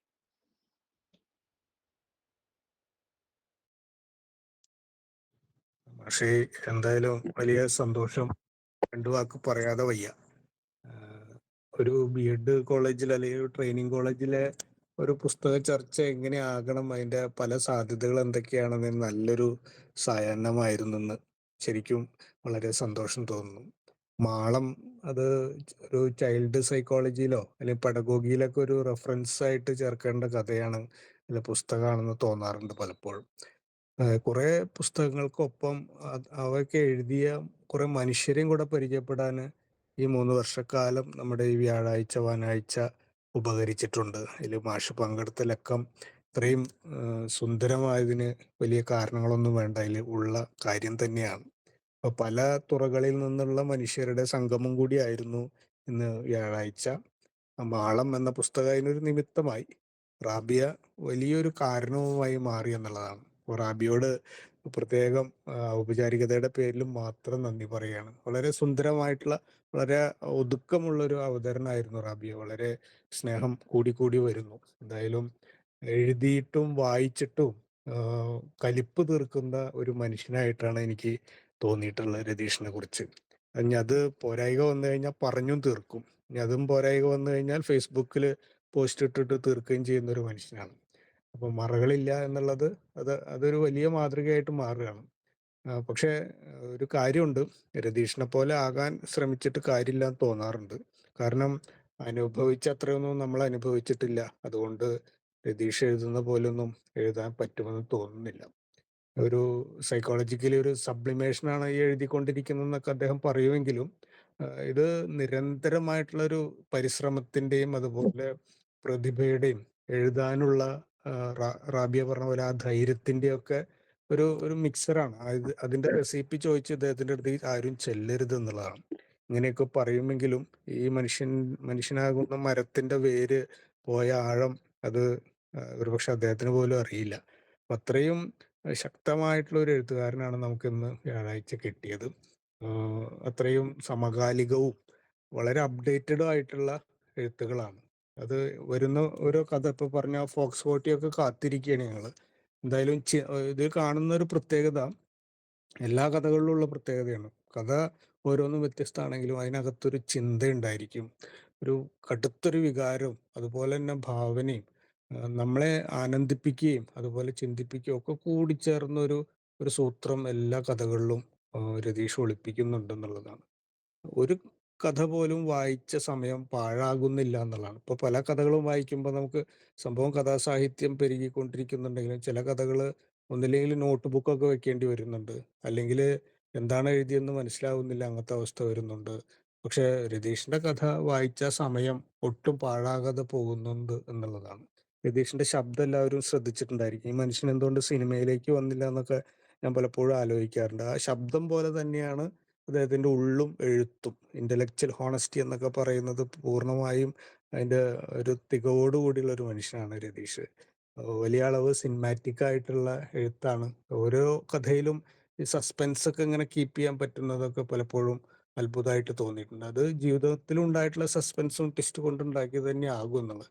പക്ഷെ വ്യക്തിപരതയേക്കാൾ അപ്പുറം ഇത് മനുഷ്യനോട്, ലോകത്തിനോടുള്ള കുറെ ചോദ്യങ്ങൾ ഇങ്ങനെ നിരത്തുന്നതായിട്ട് പണ്ടത്തെ എഴുത്തിലായാലും പുതിയ എഴുത്തിലായാലും അത് ഈ സോഷ്യൽ മീഡിയയിലും തുറന്ന് എഴുതുന്നുണ്ട്. അതിനപ്പുറം ഓരോ കഥയും ഈ മാളം വായിച്ചു കഴിഞ്ഞാൽ പലരുടെയും മനസ്സെന്നെ മാറുന്നുണ്ടായിരിക്കും. എല്ലാ സ്റ്റാഫ് റൂമിലും ഈ മാളത്തിന്റെ ഒരു കോപ്പി വെക്കണം എന്നാണ് എനിക്ക് പലപ്പോഴും തോന്നിയിട്ടുള്ളത്. പക്ഷെ അങ്ങനെ ഒരു നയമൊന്നും കൊണ്ടുവരാൻ പറ്റില്ലല്ലോ. ഈ പിടിക്കപ്പെടുന്നു എന്നുള്ള അതുവരേക്കും മാത്രമുള്ള മാന്യതയാണ് ഭൂരിഭാഗം 90% പേർക്കും ഉള്ളത്. അത് കഴിഞ്ഞാൽ ഈ പറഞ്ഞ ഒരു വാട്സപ്പ് ചാറ്റോ അല്ലെങ്കിൽ ഒരു യൂട്യൂബ് ഹിസ്റ്ററിയോ നോക്കിയാൽ പോകാവുന്ന മാന്യതയേ ഉള്ളൂ ഈ കാലത്ത്. അതാണ് സത്യം. പക്ഷേ ഈ പറഞ്ഞ മാന്യന്മാരുടെ ഒരു കാലവും കൂടിയാണ്. എന്തായാലും മാഷിന്റെ പലപ്പോഴും എഴുത്ത് കാണുമ്പോൾ അത് ഈ ജീവിതത്തിനോടുള്ള ആർത്തിയും അതുപോലെ എഴുതാനുള്ള ആർത്തിയും കൂടിയുള്ള ഒരു മത്സരം പോലെ അനുഭവപ്പെട്ടിട്ടുണ്ടെന്നുള്ള കാര്യം ഓർക്കുകയാണ്. ഇന്നത്തെ ഈ പ്രോഗ്രാമിന് മോഡറേറ്ററായ അമൃത വളരെ ഭംഗിയായിട്ട് അത് നിർവഹിച്ചു. സ്വാഗതം പറഞ്ഞ ഹീരാകൃഷ്ണയ്ക്കും പ്രത്യേകം സ്നേഹം പറയുകയാണ്. ഇനിയിപ്പോ നന്ദി പറയാനുള്ള അഞ്ജലിയും ഏറെ നേരമായിട്ട് ഭക്ഷണം പോലും കഴിക്കാതെ ഇങ്ങനെ കാത്തു നിൽക്കുകയാണ്. മാഷിന്റെ ബോട്ടിലാട്ട് നേരിട്ട് കാണാൻ പറ്റിയ ഒരു പ്രതീതിയാണ്. വൈഫിനോടും മക്കളോടൊക്കെ ഞങ്ങളുടെ എല്ലാവരുടെയും അന്വേഷണം പറയുക. പുതിയ കഥാപുസ്തകത്തിനായിട്ട് കാത്തിരിക്കുകയാണ്. പുതിയ ഫോക്സ് ഫോർട്ടിയെ കൊതിയോടെ കാത്തിരിക്കുകയാണ് മാഷെ. വളരെ സ്നേഹം. എല്ലാവരോടും സ്നേഹം പറഞ്ഞു. റാബിയ അതിഗംഭീരായിരുന്നു. സന്തോഷം.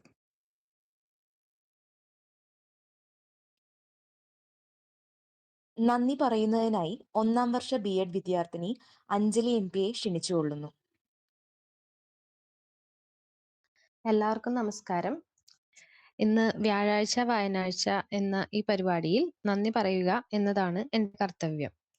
ആദ്യമായി വളരെ മനോഹരമായി പുസ്തക നിരൂപണം നടത്തിയ റാബിയ ബി.വി ടീച്ചറോടുള്ള സ്നേഹവും നന്ദിയും അറിയിക്കുന്നു.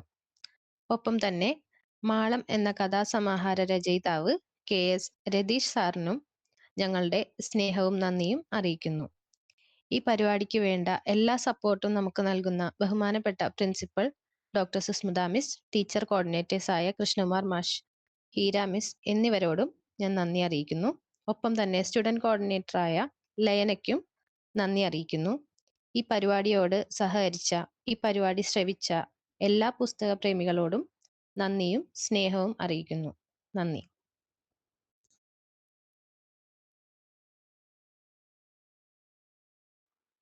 എല്ലാവർക്കും ഗുഡ് നൈറ്റ്. Thank you. പക്ഷേ നീ പ്രത്യേകം വിളിക്കുന്നില്ല.